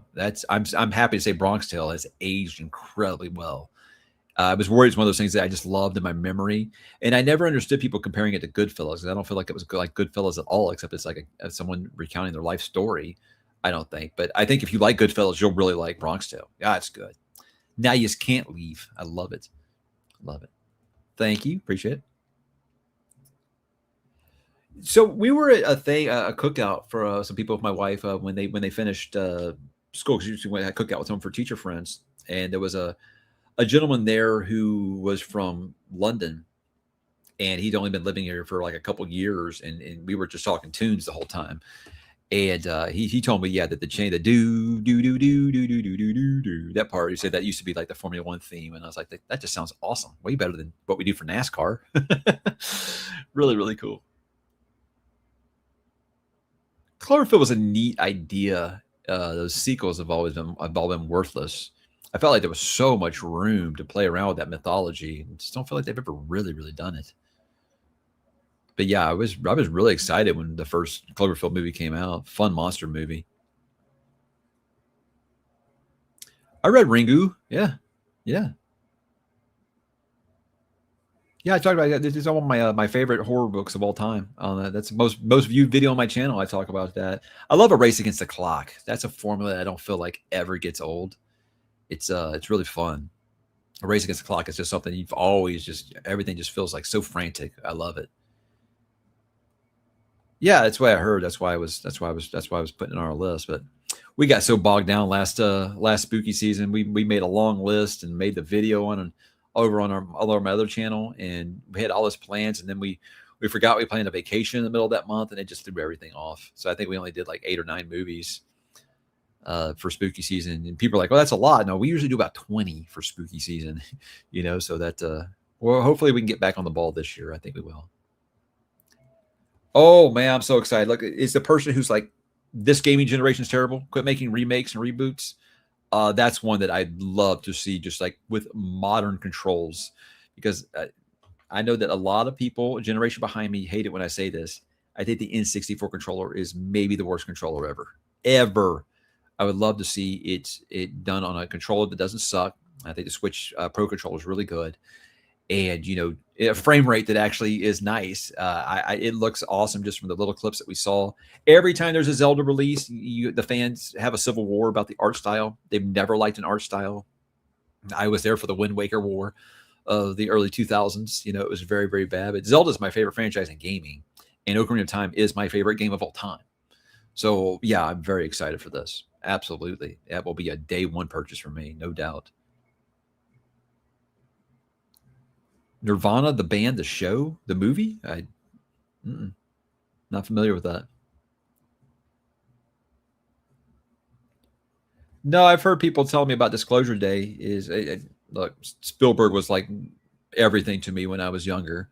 The movies were magic, and several of them are still constant in rotation for me. I still think E.T. is one of the greatest movies ever made. Raiders of the Lost Ark is one of the greatest movies ever made. But what I've heard from people my age are like, yeah, I liked it when he made this movie the first time, and it was called Close Encounters of the Third Kind. So I don't know. I'll watch it just because I feel like Spielberg still deserves to. Again, I make the music references to just about everything. It's like if Stevie Nicks puts out an album today, even though I think she's, her voice is not what it used to be, I'll still listen to it because that's been a part of my life for so long. Spielberg movies were an event, growing up. So yeah, I'll still watch anything he makes, even if I think he's lost his fastball at this point. So we'll see. Ready Player One was a huge disappointment. Huge. I love me some Jeff Lynne and ELO. Absolutely, man. Absolutely. I think ELO, all those symphonic metal bands owe a debt of allegiance to ELO for doing something unheard of, mixing rock music with orchestral tones. In the 1970s, he was doing this stuff. Yeah, so good. Yeah, I love ELO. Got a couple of their albums, Out of the Blue, and what's the other one? Got Out of the Blue. Got two records by them. Which one has Telephone Line on it? I know it's got that. Yeah, ELO's great. I've got them on my iTunes, loaded my iTunes right now. Love them. I also like Jeff Lynne with the Traveling Wilburys, by the way. Very good. Very, very good. Super group. Really? The actor from the movie does the Broadway show of Bronx Tale? That's interesting. How long do I spend editing videos a week? I always tell people for every 1 minute on camera, it's 3 minutes in the editing bay. So if a video is 20 minutes long, it's usually about an hour. So you do the math. I do 3 videos a week. So probably about 3 hours of editing. Sometimes a little more, sometimes a little less. That banned books one took a long time because I was doing all the text on the screen, all that stuff. But I felt like it was worth it. I had a good time making that video. Have I ever heard of Vampire Hunter D? It was written by the Japanese Stephen King. Really? I thought that Junji Ito was the Japanese Stephen King. Am I wrong on that? I've heard of Vampire Hunter D. I mean, you'd had to be under a rock, I think, in the 90s not to. It's that old, right? Then when I started was in the 90s. But yeah, I've heard of it. I've never touched it. I've never really looked at it before. My other channel is called Mike's Media Reviews, something I wish that I dedicated more time to. It was one of those things where I wish that I had the time to spend more time on it. I just haven't. I just have not. Because, I'm a big believer of stay on brand. I have a book review channel. You should keep it about books. But, I love music. I love movies. I love video games. I love other things that I want to talk about. So I made that secondary channel to get that out. And then I realized, oh, well, that's a lot of work. One of us. One of us. Favorite slasher movies, the original Halloween. And John Carpenter. That's the best ever. It really is. But I had the hot take on my other channel with my wife of saying that I think that the Conjuring universe might be the best horror series of all time. Because, and I know a lot of people like flipped out when I said that. And I said, you've got to look at quality over quantity. Is with the Conjuring movies, I feel like they're always at least watchable, at least, and especially if they have the two leads in the movie, there's the Warrens. I think they're incredible together. Their chemistry is amazing. It could be them going and like investigating a haunted broom closet, and I'm going to watch it because they're just so good together. And I feel like all their movies are at least watchable. You look at something like Friday the 13th. You look at something like Chucky, who I love. You watch some of the Nightmare on Elm Street series, Halloween. They've got more bad movies than good ones at this point, right? So I'm saying, if you're talking about the overall library of movies that they have, I think the Conjuring universe might be the best horror series out there. It really is. It's kind of fell off a little bit since James Wan kind of went away, but yeah, it has a pretty big legacy. And I know that they think about like the MCU generation, like my kids are like, that's the MCU of horror for them. Like Annabelle is an icon to them. The Warrens are an icon to them, and I love that. I love that. As always, I never say never. With me with that one is I felt like I hadn't even heard of it, and then like everyone was talking about it, and then it was all about what a disappointment it was. So maybe someday, it's $20 someday. I play it before I play something like Death Stranding, and I know there's a lot of Death Stranding fans out there. To me, it's just like, it's like an apocalyptic UPS guy. I don't think I have any interest in that. Yeah, I actually got some right over here. Let's see if I can grab it without making a mess, because I got a bunch of stuff stacked all over it. If you guys can hear me anymore. Let's see. This is good stuff. Oh, I got this from a viewer. Actually sent me this, and it has some really good stories in it. My youngest kid wants this really, really bad. I'm like, you don't read, bro. So it has Ocarina of Time. It has Majora's Mask, A Link to the Past, Minish Cap, Phantom Hourglass, Four Swords, Oracle of Seasons, and Oracle of Ages. And honestly, someone like me who never played the Game Boy ones, was very, very cool. And these nice hardcover set. This used to have a thing in it. When you open it, it would go do do do do, but it stopped working for some weird reason. And I've been afraid to take it apart that I would break it or something. So I just said, you know what, I'll keep this the way that it is, because again, greatest franchise in gaming, Legend of Zelda. They can think about it. They can keep telling the same story over and over and over and over again. And someone like me will be saying, take my money every single time. And Nintendo loves to take your money for the same product over and over and over and over and over and over again. He said that just said he will be pre-ordering the Ocarina of Time remake that he already played. Absolutely. I don't think I'll be making it to LitCon. Lit RPG Con. Let's call it LitCon. That sounds way cooler, right? It's LitCon. I've been worse. Thank you for asking.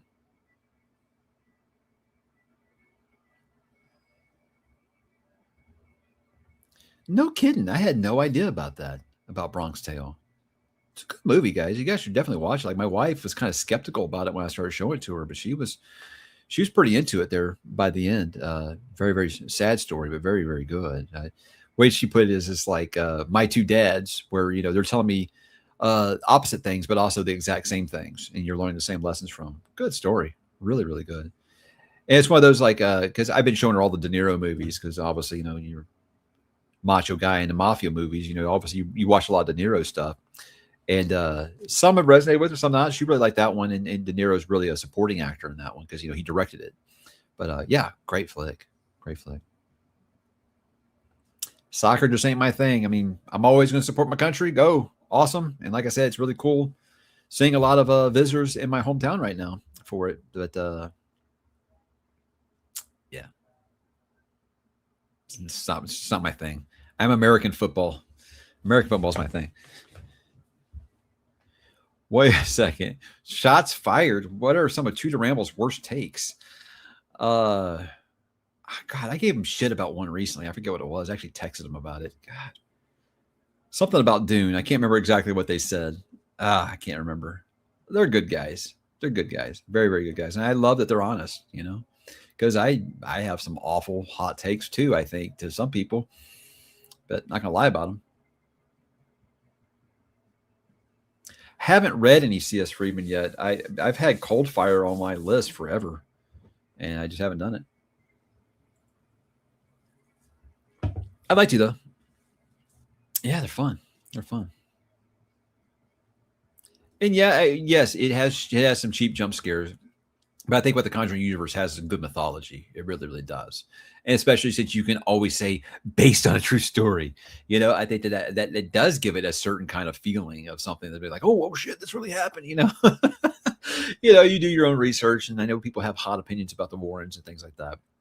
But yeah, I think that what the version of the Warrens on screen, incredible, incredible. I love those two actors, and I know that they're done with it now, but I feel like someday they could back up that Brinks truck and get the two of them back, without a doubt. I'm just not one of those Kojima people. I guess I just don't get it. Ever since Metal Gear Solid 2, Kojima got so damn weird, and I think he's like Frank. He's like David Lynch. He's one of those. He needs a buffer in place to keep him from going completely off the rails with his weirdness. But he has a reputation now that people are going to let him put out whatever he wants to put out. Death Stranding was just very, very strange to me, but I'm glad people like it.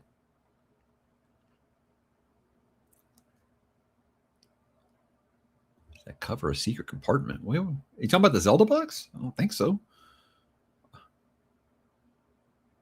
Right, and I'm afraid of I'm afraid of ripping it, because it's just paper. I'm afraid of ripping it, so I just left it alone.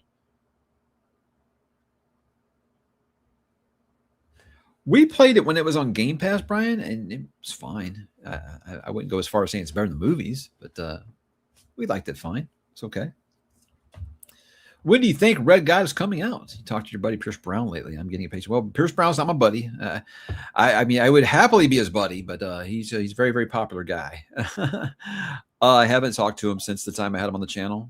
Pierce is the type of guy when he's writing, he pretty much stays off of social media, and I admire that. That's really, really awesome. But I don't know when it's coming out. I think the last 2 years it's been on my most anticipated book of the year, and it hasn't come out. So it's one of those that I would be stunned now if it doesn't end up being 2 books. It's so massive that it's starting to feel like, can you get this story in one printing? I doubt it. So we'll see. I did. It's one of those things. They sent the offer. I've agreed to it, and we just kind of go from there. Obviously, sometimes something crazy could happen, but it would take something catastrophic at this point for it to stop. I do feel like, but we'll see. Thank you, Ahsoka. How is Libra colored with comics? I like to read manga and comics digitally. I use my Kindle a lot for that. I'd say it's better than the Kindle color because it doesn't have quite as much jank. The everything being real jumpy. You like that? That's how I describe it. I still get a lot of comments about the jank, where I use the word jank a lot when talking about the Kindle. But for me, I think the best format to read digital comics is the iPad. The iPad for me has been the best. It's got the brightest colors, it's got the biggest screen. You can zoom in like so crystal clear. It's just wonderful. I'll never read digital comics another way than on an iPad because it's just so nice. But I understand not everybody's going to go buy an iPad just to read comics on. But yeah, that's definitely my preferred way. But between the two, yeah, the Kobo is definitely better for comics than the Kindle Color. Will the Texans make the playoffs again? Go Bills. Yeah, I think though. I feel like the Texans defense is good enough. It's like you can like auto print 9 wins for them right now. They can win 9 games ugly. So do I think they've got in them to get 2 or 3 more? Yeah, probably. Yeah, probably. I don't know if I'm ready to call them a Super Bowl champion or Super Bowl contender yet, but it's also feels like they can make that leap and it wouldn't stun me just because their defense is that good. The Bills, you're going to have Josh put on the Superman cape like all year, just like he did, most of the year last year. I get this two feelings with Josh Allen. One is he's going to be Steve Young. Like everybody used to criticize Steve Young. He can't win the big one. And then this one year he did. And it was gone. So I feel like that could happen with Josh. Either he's just going to one year, he's just going to surprise everyone, he's just going to win it. Or it's going to be, yeah, you had your win. Last year was your opportunity, man. And you lost to Bo Nix. You should have won that game. Absolutely should have won that game.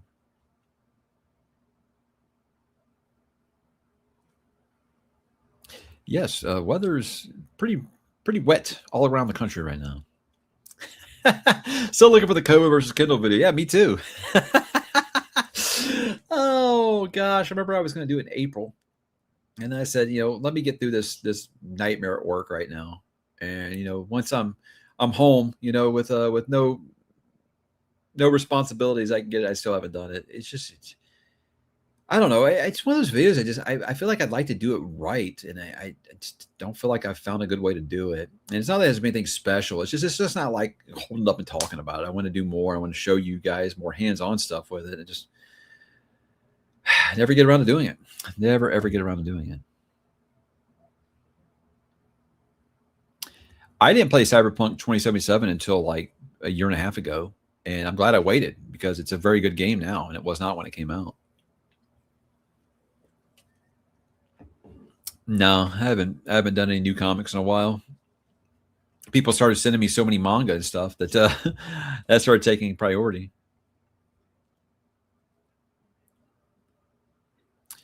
My favorite JRPG game, like Tactics or Suikoden, I love Chrono Trigger.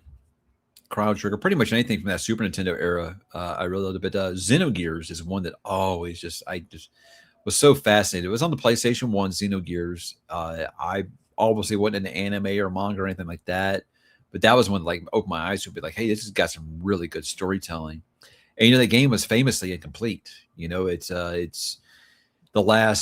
the second disc in that game is basically the character sitting in a chair telling a story. And it's just like, because they ran out of money, they ran out of time. It's still an incredible game. So when everybody's like, hey, we need to do like a remake, I'm like, I would be fine if they didn't update the graphics. Nothing, just completed the game of Xenogears. And it did have a complete game. It was ending, but I mean, like all that stuff that you kind of sum up in a montage, I'd love to see them actually make that full game. But that's an incredible story, like way better than a game like that needed. And Square at that time was just unstoppable. Will the Pats make it back to Super Bowl? I don't think so. There's always a hangover. I think the AFC is just so wide open. I think they'll be better than a lot of people because, a lot of people were just saying, it was their schedule. It was their schedule. They've got a good team. Drake May is very, very talented. I don't think getting A.J. Brown is going to make them worse. But, yeah. I don't see him making it back to Super Bowl this year. But who knows? All three of us on the NFL preview picked the Ravens to win the Super Bowl last year, and they didn't even make the playoffs. So what do we know? Speaking of, my other records were called the forever unemployable. I don't think that's true, Brian. I think if you wanted to get back in the game, you could get it. You could definitely do it. Absolutely think so.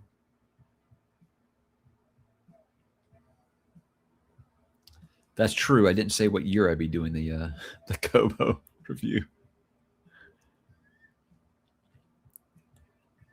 The NFL officiating, it's always terrible. It's always not like NBA bad, but yeah. Oh, check it out. You're in Texas, right? We just accepted an offer in our house in North Carolina, watched the stream, and we are moving to Texas just a few weeks. Dallas. Well, I mean, Dallas is basically Texas. No, come on over, man. It's great. The water is warm. Jump on in. It's great. People that moved to Texas are basically what we always put it as like, I wasn't born here, but I got here as soon as I could. That's how I feel. I didn't move here until 93, and I don't think it would take a lot. I tell my wife all the time, it would take like a $500,000 a year kind of job to make me leave Texas. No doubt. I love it here.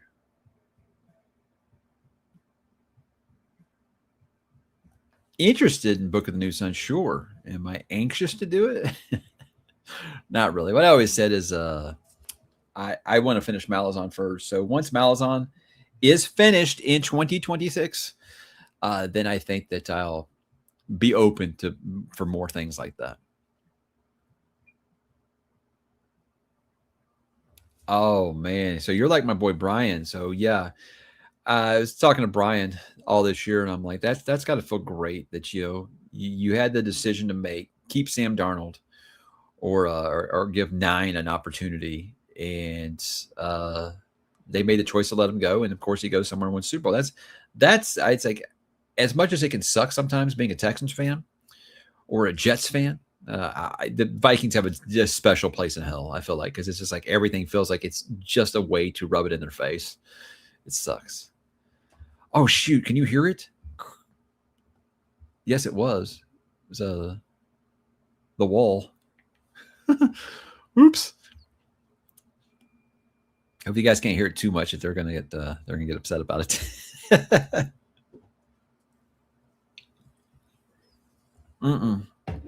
I'm doing the broken binding malazans. Absolutely. New job shouldn't impact my videos at all. I mean, I was working the last 5 years, and I still did the same amount of content that I do now, so I don't imagine it being anything different. I have one less work. So at my last job, I had 2 work from home days a week. This one only have 1 work from home day a week, but pretty much like the same hours and stuff. So I don't foresee it being a big problem. Once I can get back on a schedule again, I can do what I used to do, and I record a couple of videos in advance and just kind of release them over the week. And records. I can get back to buying records again. Like I said, they're having that 2-for-1 sale, or buy 2 get 1 sale on Amazon right now. And I did pick up a couple of AC/DCs in Abbey Road. I didn't have Abbey Road on vinyl yet, so I don't. I mean, sure. I mean, right now I can read whenever I want. I've also been staying up later, so that's something. But with my last job, what I always did was just I read on my lunch break. That's an hour of reading uninterrupted that you can't get at home sometimes. So I think it'll be about the same.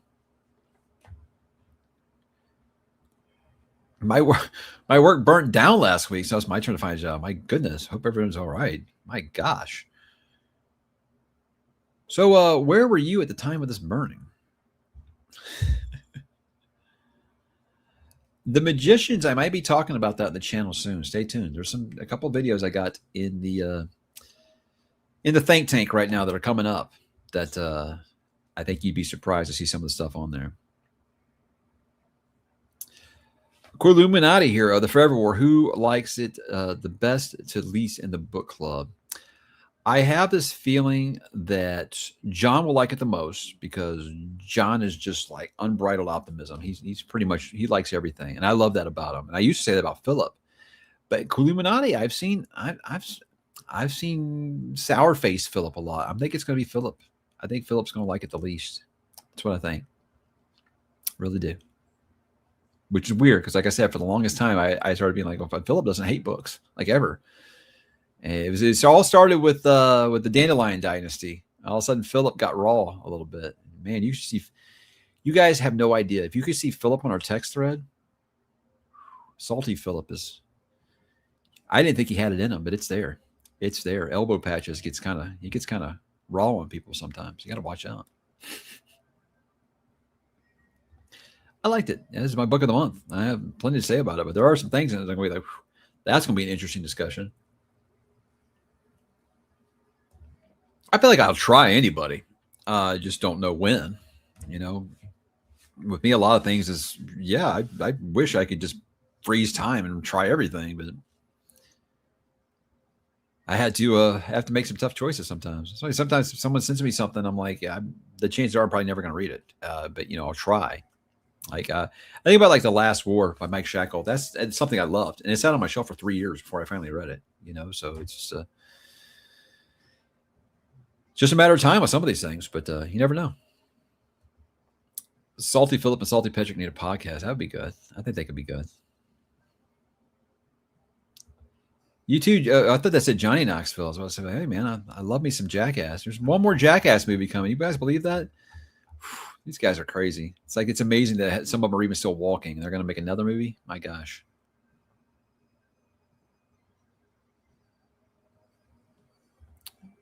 Yeah, sure. I'll check them out. Absolutely. Well, now you got me all paranoid about the Pink Floyd coming through on the radio.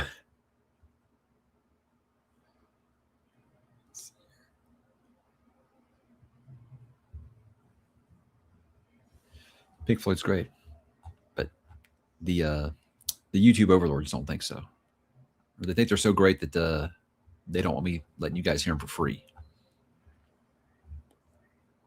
You know who's the worst with that is Eagles.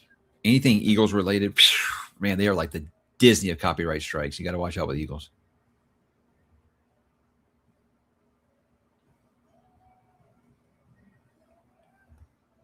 That would be an interesting addition. Right now, I feel like it's not like an exclusive club or anything. And obviously, this is Brian's baby, so these kind of things are Brian's decision. I feel like 4 people is about as much as you can get without it being overwhelming. Either people talking over each other, too many cooks in the kitchen, and you start getting a thing where like, okay, well, I really like this person's opinion, and I don't want to wait 3 rounds to hear what they think. I don't know. I just feel like 4 is a good number. No one wants to hear my opinion on these things, I don't think. So, they're always want to fast forward through me. But I think that there can obviously be group discussions on some things. But I feel like 4 is a great, great number. It really is. Yeah, and Yodo, he actually will actually play them on guitar, and he'll like have to slow it down or go a step down or something because he's afraid he'll get a copyright strike. He's got an amazing channel. The thing about him is you would think, if you're just judging a book by its cover with his channel, you would think it's just old man shakes fist at cloud and he hates everything. That's newer. No, that's me. No, he's actually quite good and fair about a lot of that stuff. But yeah, like he had a video where he plays Rumors by Fleetwood Mac. He plays a lot of that album, goes through track by track and tries to pick the best song on it. And he really can't because it's that good. But I watched that whole live stream of him just talking about that. I think he did that right after Christian McVie died. It was really, really good. But yeah, he's got a great channel. And yeah, he's so entertaining, man. I can listen to him just talk about rock music for hours. He's got a lot of knowledge. And I think about, his channel, like what it was when he first started. Now, he's getting to talk to people like Sting and Rush and shit. It's like amazing for him. Yeah, he's awesome. He's so awesome. It's incredible how far his channel's gone. It really is. That's okay. Better to get here late than never. Thank you. No, it's the same industry. It's actually a competitor. I think so. It works out that way. It was. I think the quickness that this kind of all took place, it was because my name was referred to them.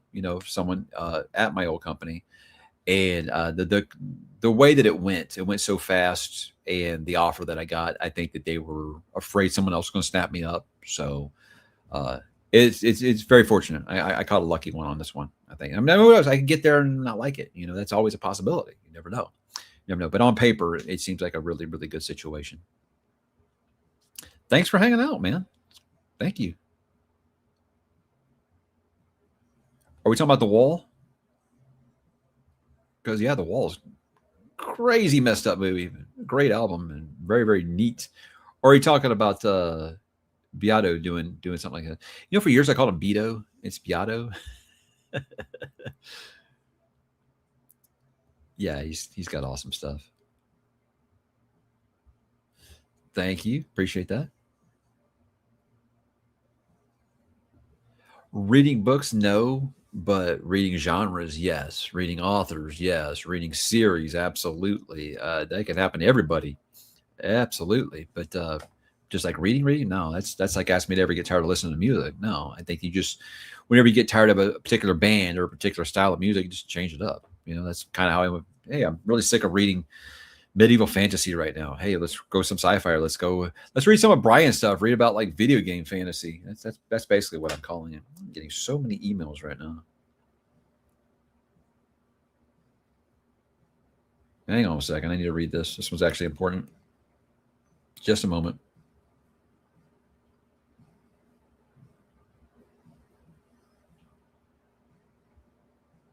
All right. Sorry about that. It's all new hire stuff. Yeah. Thank you, thank you. Didn't have anything to say, but thank you very much for the super chat. Appreciate that. I haven't, and I love reading some autobiographies. I think obviously Keith's got to be something. His memoirs would be something very, very interesting, I think. So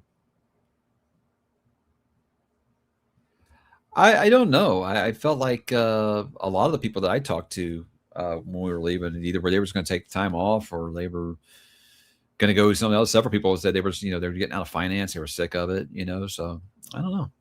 For me, I'm like, look, I know how to do something, and if I know how to do it well, why am I going to? It's really, really hard at 47 to say I'm going to switch careers, So we'll see.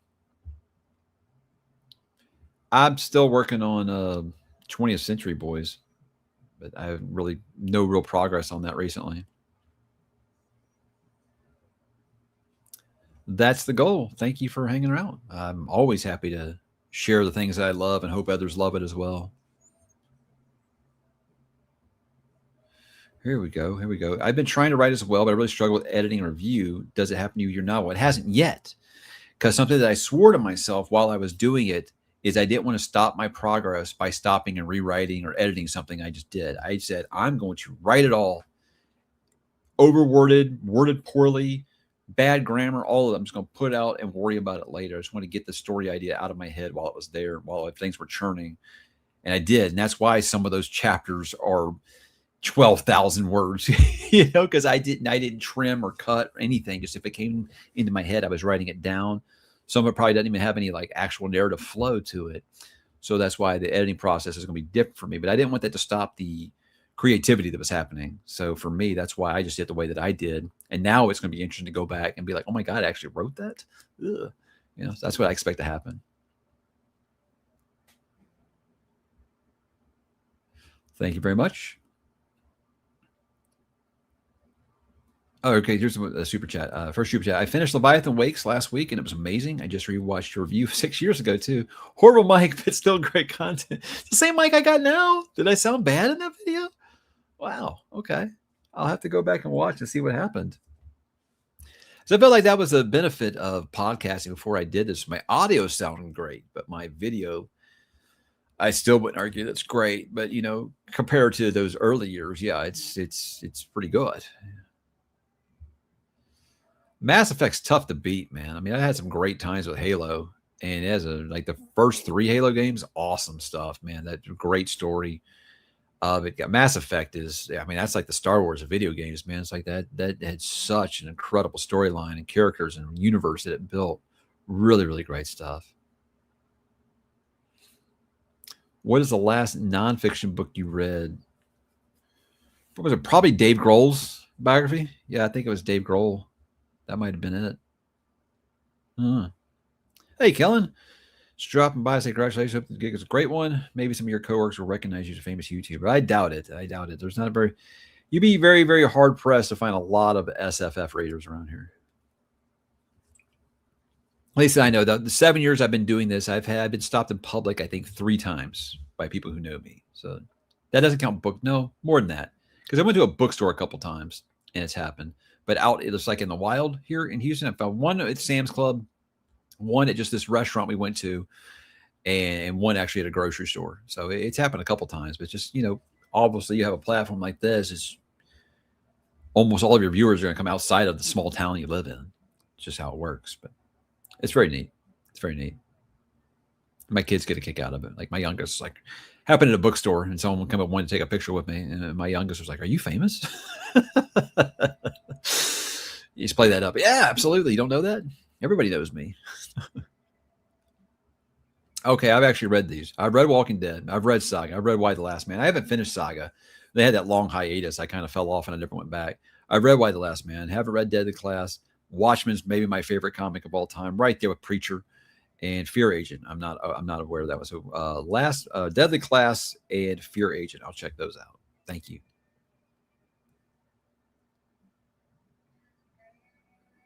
Oh, and that old video, something was messed up on it. Okay, well, it's always possible. Back then, I used to be like, look, I just spent that long making that video, and if it's screwed up, well, too bad. I'll do better on the next one. So If I was pushed to name the top 3 books that stunned and moved you in any genre, what would they be? Series count as well. My gosh, I don't know. That stunned and moved me. Lonesome Dove. I would think Lonesome Dove, Dune, obviously. And these aren't my 3 favorite books of all time. I think ones that just had like a profound effect on me, that it just felt like something special was happening. Lonesome Dove, Dune.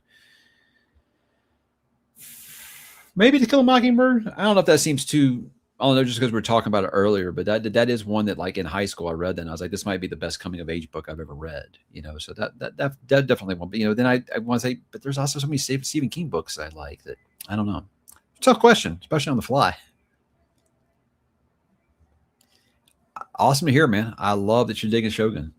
Shogun is such a great book. And I think what helped me a lot was breaking that into 3 months. It made it feel like a journey. It really did. I loved that trip. It was a great, great time.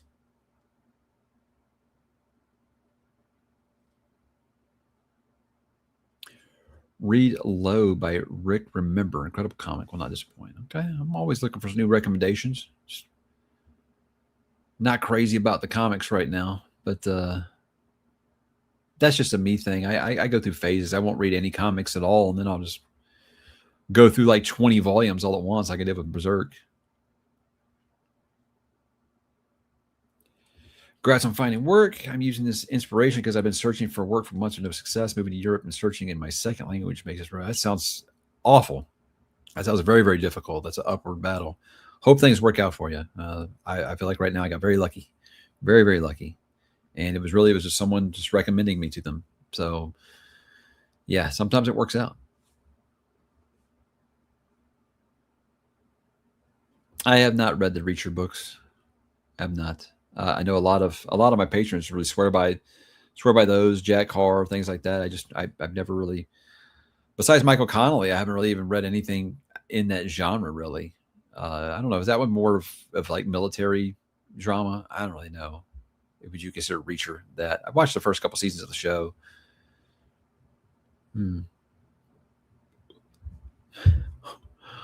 Well, there's so many things about Great Gatsby that I don't like.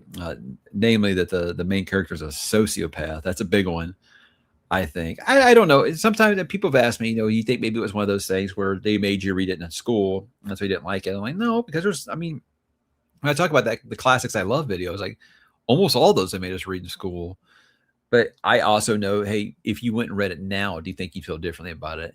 I might not despise it. Like, I think if I read Catcher in the Rye now, I would still despise it. If I read Moby Dick now, yeah, I'd still hate it. But Great Gatsby, I don't know that I still hate it. Maybe I'd find something in it that I didn't back then. But yeah, maybe I just read it too early in life and just hate the character.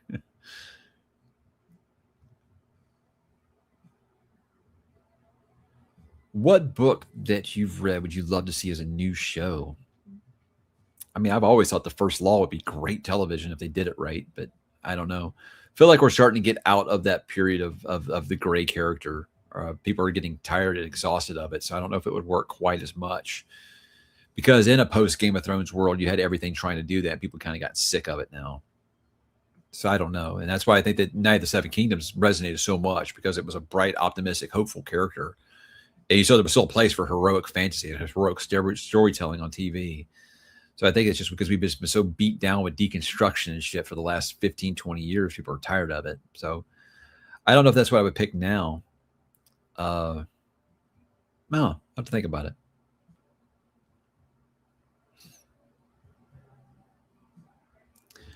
I confess that your views and takes on books are the most close to mine. Like, I've seen other fantasy booktubers, and many of them I disagree with. Yours, you nail it every time for me. Thank you. Well, I appreciate that. I've always said that, make up your own mind. This is just my opinion. But I do know that when you find a reviewer or someone who gives opinions and it resonates very closely with yours, like for me, for movies, I am convinced that me and Jeremy Johns, you guys know Jeremy Johns, movie reviewer, I'm convinced that we were separated at birth or we share a brain, because I don't think that we've ever disagreed on a movie. It's really crazy. That's why I hate when a movie I'm excited about comes out and he gives it a mid review and I'm like, oh, well, maybe he's wrong on this one. And so I'm like, damn it, Jeremy was right. So I think you find someone who seems to be on the same brain wavelength is you. Yeah, stick to that. It seems to be a pretty good judge of character. Some I did, some I didn't. I mean, like To Kill a Mockingbird was something that I was forced to read, and I loved it. So sometimes it works out. Lord of the Flies. I think still convinced that's why my wife doesn't like Lord of the Flies. What's on your book release radar? I don't know. Is there any new books coming out still this year? I mean, Ronald Malfi was like my big one. I don't know. Are there any big books still coming out this year? I'm trying to think of. Can't think of any big releases that are still coming. Joe Hill, new Joe Hill, Hunger. I think it's still coming this year. That's what his publisher told me. So we'll see. But yeah, Joe Hill's pretty much an appointment reading for me at this point.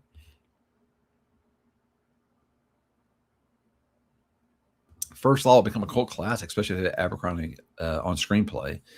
As long as they don't give it the D&D or that showrunner of Witcher. Oh, my God. And that's the thing now is where I said that I usually went with comic book movies. I went from like, oh, I wish they'd make this to like, please stop.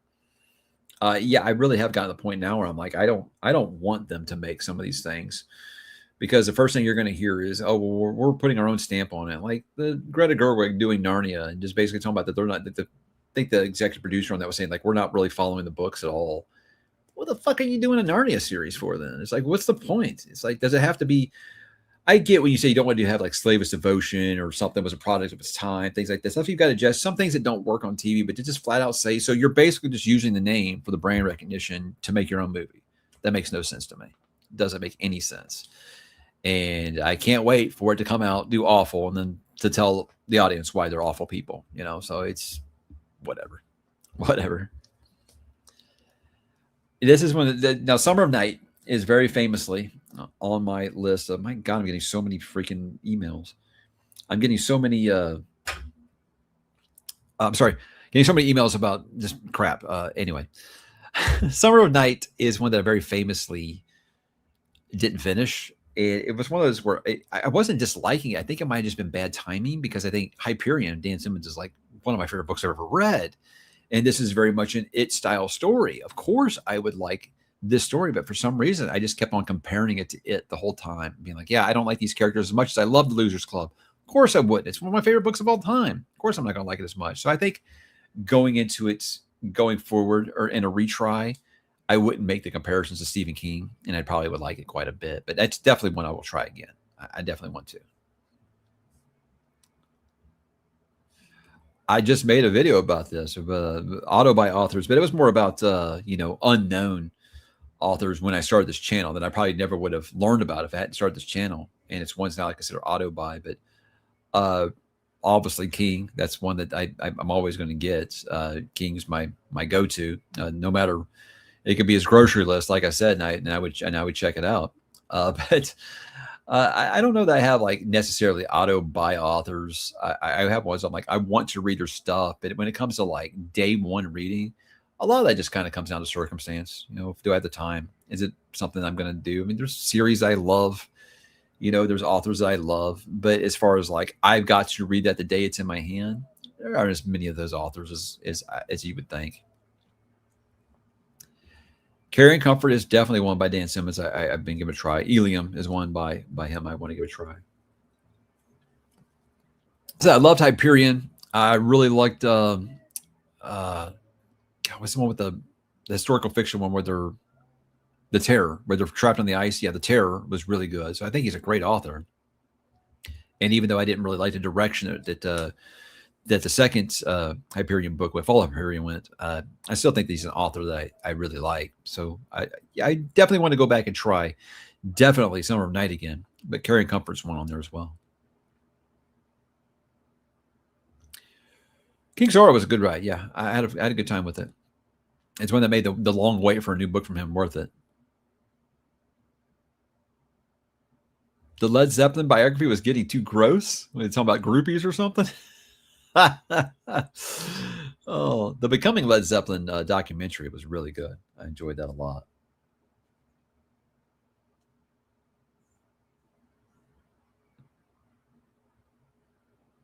I really wish that Discount Dan got more attention. It was up for Dr. Carla Carl from me. I don't know what that is.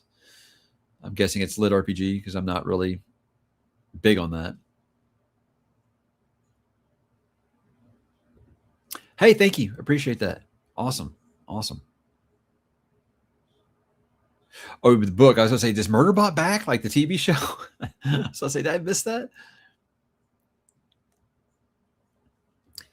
Grimdark is it's something that's kind of gotten lost along the way. I think is because so many people really jumped on it. They thought, oh, people just love shitty characters, and they think they kind of missed the whole point of it. Is if you can write characters that aren't good people, but I'm rooting for them anyway, that's a fine line to walk. There's very few who can do it. Joe seems to be one of the few who can do it. But yeah, like I've said, when I read a grimdark book and it's like, but this is just nihilism, to me, that's not grimdark. That's just awful. And yeah, I don't want to be down there forever in the mud that long.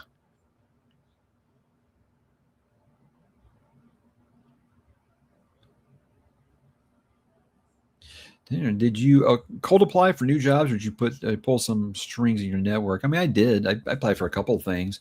Had a couple of interviews. Like interviews were like laughably bad. Like I'm in the first like 5 minutes of it, and I know this. I'm not working at this company, But you can't just like get up and walk out. I mean, I guess you could. I just don't really have that in me. But yeah, this felt like the one. Really, from the first time we talked, because it's a multi-step process for a lot of these companies now. They have like that first like introductory kind of call just to kind of make sure you're not a psychopath, and then they'll sit you down for an in-person interview, with in front of a panel, and you kind of see where you go from there. It's like we had that introductory call, just a Teams call, and I got the vibe that she wanted to offer me the job right there, but there's a lot more logistics involved with that. So then I had to have my with the 3-person panel, and that was more of a, again, we think that you're good enough for this job. We just kind of want to see how you handle certain situations. What are your weaknesses? What are your strengths? Stuff like that. Tell me about a time when, that kind of thing. And as you guys know, I have no problems talking. So my problem is usually I'll talk a little too much. And I said that was the thing about this. Like I didn't have anything that I felt like I wish I could take back. I said, but if anything, I probably over talked. But I guess that's better than under talking. And apparently that was true. That was true. Who's my pick for a new Bond? I mean, I'd like someone British. It's not a sticking point for me as much, because I feel like it's just an accent in the end. And my favorite Bond ever wasn't British, so that's fine. I don't know. I get when they say they want to do someone young.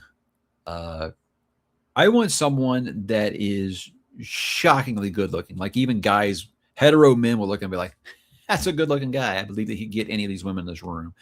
I want one that is absolutely a chick magnet. I want them to be not ashamed whatsoever of making James Bond the male power fantasy that it always was. It's when they started to go away from that and make it gritty and realistic. That's not why I watch James Bond, man. If James Bond is an escape, give me the gadgets.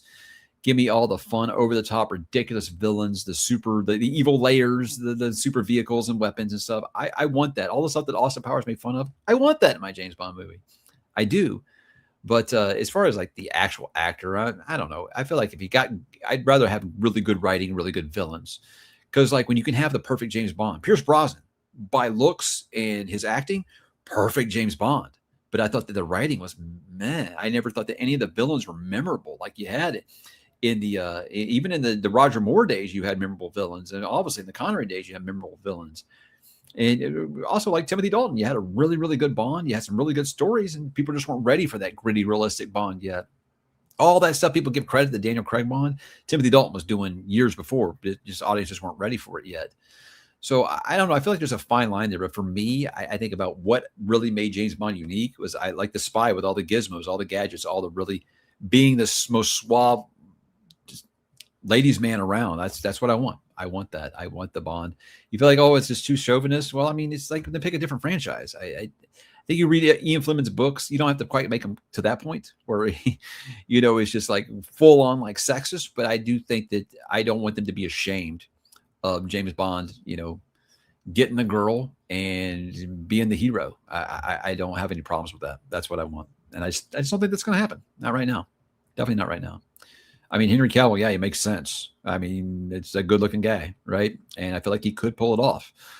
Michael Fassbender was a pick of mine for a long time. I think that he's just gotten a little long in the tooth now, but I did think that he would be really good. Yeah, I mean that's a great guy to play Blofeld, and they blew it. They blew it with Spectre, no doubt. But I don't know. That's a sensitive topic, but for me, it's just like, yes, James Bond always was a male power fantasy. I don't see why we've got to water that down. So that's just me. Might not be a popular opinion, but it's mine. I would actually love that if you just had it take place in the 50s and 60s. That would be incredible. Absolutely. When you try to put Bond in modern times, you get so wrapped up in how far we've advanced in technology that it's just not interesting anymore. It's like, yeah, okay, that could probably exist. Not a big deal. Setting it in place in the 50s and 60s, that would be awesome. I would dig that. James Bond would partially based off of Christopher Lee. It's interesting. He played Scaramanga, one of my favorite James Bond villains, the man with the golden gun. No. I think I want it to also be believable. I want him doing the over-the-top action stunts. I want him hanging off helicopters and punching people so hard. I want to believe, because like the problem with the Roger Moore movie is like Octopussy, I think was actually, besides the title of the movie, Octopussy was like, it was a fun action movie. I had a great time with it. But Roger Moore was like 187 years old at the time. It's like, I don't believe he's actually doing these stunts.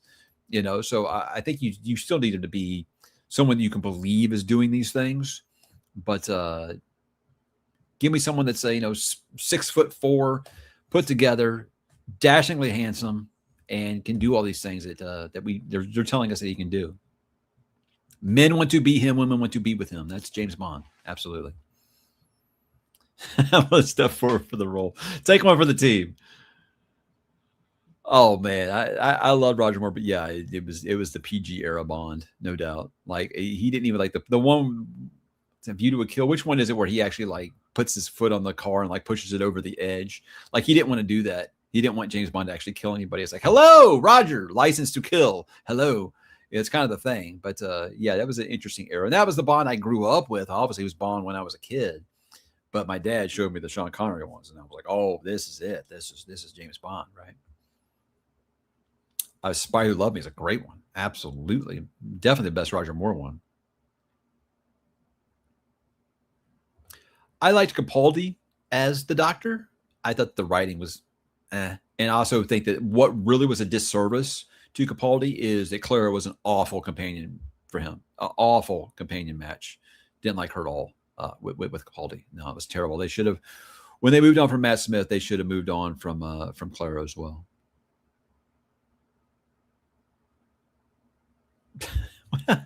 I mean,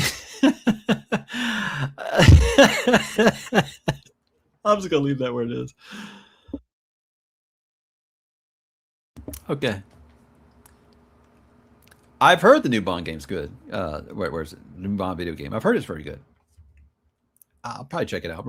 Right now, my thing with games is like I've got like so many old games that I haven't played. They're still like in the shrink wrap, that I'm like, maybe I should just focus on those for a while, especially since I'm so unenamored with this gaming generation. But yeah, I've heard that's very good.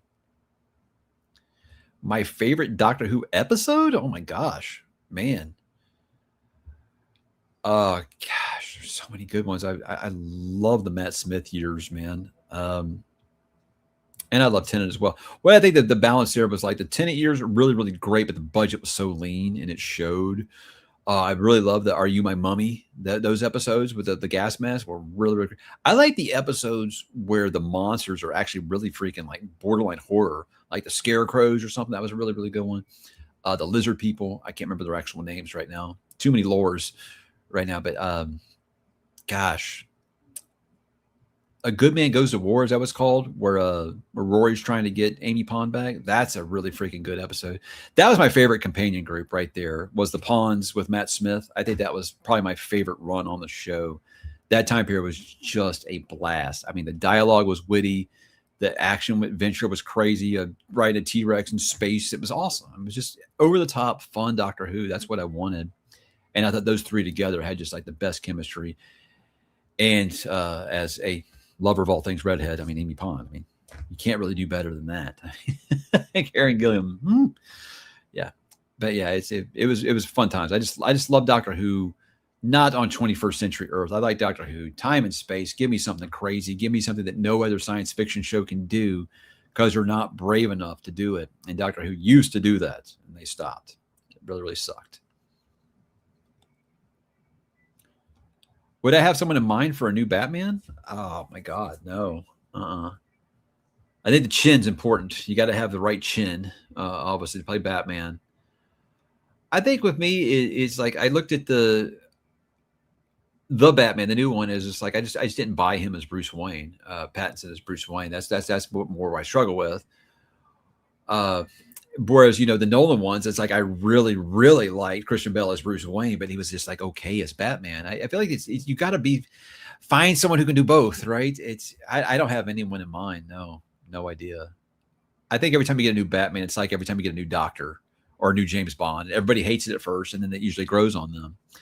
But I don't know. I don't know if I actually have a person in mind for Batman. Mm-mm. I know some people like Alan. Who are the guy that plays Reacher? He's too big. I mean, you can look at him and be like, "Geez, Bruce, why are you so jacked?" I think he might be a little too jacked, and that's also been a problem with some people with Henry Cavill as Bond, is that he might be too jacked. I'm like, I think he can lean out. I don't know. I have no idea. But Batman, I'm not sure. I have no idea. Yeah, Tenet. The emotional heart of the show was never higher. I feel like I mean that's why I don't want to go. Was like such a poignant moment on that show. It was really good. It was the hardest goodbye for a doctor, I think, out of all of them. I definitely think. But yeah, the Matt Smith years, like I said, I think that's just the overall. I had the most fun. I like the doctor not being romantically involved with the companion. The Rose stuff was good, but I didn't need them having Amy Pond and the doctor getting involved. I didn't need that, especially since she was married to Rory, who was a character I loved. But I feel like that was the best balance, and they definitely got away from that.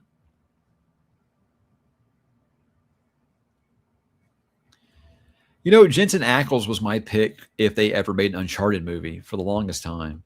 And I mean, back when Uncharted 2 came out. How long ago did Uncharted 2, the video game, came out? It was a while. So that's how long ago it was. I was watching Supernatural at the time, and I was like, I feel like he can play that character. He can pull that character off. He's a good-looking guy. I mean, my wife, Jensen Ackles. I mean, I don't even mess with that. That's I used to say that Jensen Ackles was so pretty, like a guy could make out with him. It wouldn't even be gay. Jensen Ackles as Nathan Drake would have been amazing, I felt like. And then they made that Tom Holland one. Like, what a joke. What a joke that movie was. Uncharted had so much potential to be a great movie franchise. My gosh. Anyway. Yeah, I think Jensen Ackles could have definitely done more than he did. I feel like that guy had movie star written all over him. He had the charisma, but like he was a decent enough actor, and it was something that I feel like he could have probably improved on over time. And he definitely had the look, but I feel like he could have. They really dropped the ball on some action heroes there in that time period. That's why Arnold and Sylvester Stallone would never retire, because no one was ever stepping up to take that mantle. And I'm going to be started on The Rock. I liked The Rock for a long time, and then I just realized he just plays The Rock in every movie. Every movie. Anyway. They do this thing called regeneration. Basically, you once the way that they get away with recasting the lead role over the course of 60 years is to have it where like either he's taking damage or he's exhausted to a point where he has to do what's called regeneration, and basically a new actor comes in to play the lead role. It's a fun way to get away with killing off the lead character of your show every few years and getting away with it. But once it got to the point where like no doctor was staying for longer than like 3 seasons, you knew that there was something wrong. And now no one apparently wants to even play the character anymore. No, I am not looking forward to the hunt for Gollum. I am not looking forward to the hunt for fan fiction. No, I love Andy Serkis. He's a good dude. But no, absolutely not. I was really into 12 Monkeys, a TV show, and I think I burned myself out on it, watching it so fast. But like those first 2 seasons were awesome. Terry Matalas, the one who does the show, he's the one who did Picard season 3, which was incredible. In my opinion, that's the only good Star Trek since Deep Space Nine. Guys, if you watch The Next Generation and you haven't watched Picard season 3, drop what you're doing. Get the 7-day free trial from Paramount Plus and watch Picard season 3. It is basically season 8 of Next Generation, and it's excellent. It's excellent. I cried. It was that good. It was incredible. It wasn't just member berries. It was well written, and it was awesome. Whereas I was like, they need to give Terry Matalas the keys and let him run Star Trek. But no, of course not. Of course not. We can't let this thing that people like. No, we can't let them do that. Absolutely not. I defer to Christopher. He said Harry Lloyd. That's his Hadrian. So I would just defer to Christopher. He knows. And that Nathan Fillion short film was good. It was really good. And it was just like the game. God, that Tom Holland movie was a joke, man. I watched 15 minutes of it. Anyway, I watched more than that, but I was just like, this is so bad. My goodness. Right. In season, I a couple episodes into season 1. I was like, this is terrible. No, thank you. So I would need another one telling me why this character I loved was actually not good in the first place. But that's why I didn't watch season 3 when it first started. But it was like all the Next Gen fans like, no, you don't get it, man. This is really it. It's a love letter to Next Gen, and it's not just in a member berries kind of way. It's like basically they're like, how it was sold to me was all that stuff you said you wish they would do with the Star Wars sequels. They're doing it on season 3 of Picard, and I tried it, and like there was 4 episodes out, and I was like, oh my god, this is incredible. Yeah, so good. I believe it. He seems like a very, very smart writer, and one of those writers where nothing happens without it being a reason. And 12 Monkeys, you're playing around with time travel. There's so many ways you can go around with stuff. So the fact they gave this guy a beginning, middle, and end, I've heard 12 Monkeys was awesome. I bought the Blu-ray set just after the strength of Picard season 3. And like I said, I watched like the first 2 seasons really, really quick, and I liked it a lot. So I didn't stop because I didn't like it. You get burned on anything you watch that much of it, but I definitely get back to it. It's good. The book is a lot better than the adaptation. Any of them, absolutely. For as much as I like some of the stuff that they've done in both adaptations, both Tim Curry and Bill Skarsgård, neither one of them are as vicious as Pennywise is in that book. Absolutely not. That shit was an embarrassment, and that's really one of those Don Corleone, look how they massacred my boy type moments looking at that show. My goodness. Oh, man. Whew. See, now it knows. Yeah. I mean, season 3 was just amazing. And I mean, even as much as I feel like they've kind of tried to superhero 7 of 9, she was good on it. She was good. I had no complaints about it. The Picard season 3 had the kid who played Aragon in that show, and he was really, really good. And I mean, so much more that I actually floated his name. I was like, he actually wouldn't be bad as in the new James Bond. I thought he'd be really good. So, yes, watch season 3 of Picard if you haven't. It's so good. I watched the Orville for a bit. I liked it. I liked that it did feel like where you would have those moments where you would think it was going to have like the network made for TV kind of ending, and it would have like a really dark ending. It was actually really good. I think when they ditched trying to make you think it was a comedy show, it actually got pretty good. It really did. So much so that I was like, look, I think Seth MacFarlane's not nearly that funny as he thinks he is. But when Star Trek was going up for sale, I was hoping he would get it. Yeah. I still hope someone does. I just want people that love it to have it, Gosh. Yeah, I mean, everybody that came back was awesome. I mean, I was even fine with Data being old. It just worked, man. The whole thing was smart. It was very, very good. Is that the kid who played Aragon? Yeah, he was really good on that. Because the thing was, like, I was like, who is this kid? I don't know who this is, but he's very good. And I looked him up. I was like, holy shit, that's Aragon. How about that? Hadn't seen him in a minute. Yeah, really, really good. Really good. Well, let's see here. I'm at almost 2.5 hours, so this has been fun. But I've drank a lot while I've been doing this, and it's like an Avatar movie. I can't make it through the whole movie without having to go, and I'm not going to make you guys wait for me to run to the bathroom. Not really. That's not really it. I got to go. There's some stuff I need to do by 4 o'clock here, and we're going to do that. But hey, you guys, thank you so much for hanging out with me. I know this was an unplanned event, but I said that I did that laid off live stream, and I want to do another one once that ended. So here we are. And I appreciate you guys hanging out with me. And all congratulations. You guys are the best. And look for a new video I got coming out later this week. It's going to be talking about books that everyone tells me that I am going to hate, but I still want to read them anyway, because maybe, just maybe, I'm a glutton for punishment. So thanks for hanging out, guys, and we will talk very, very soon. Take care.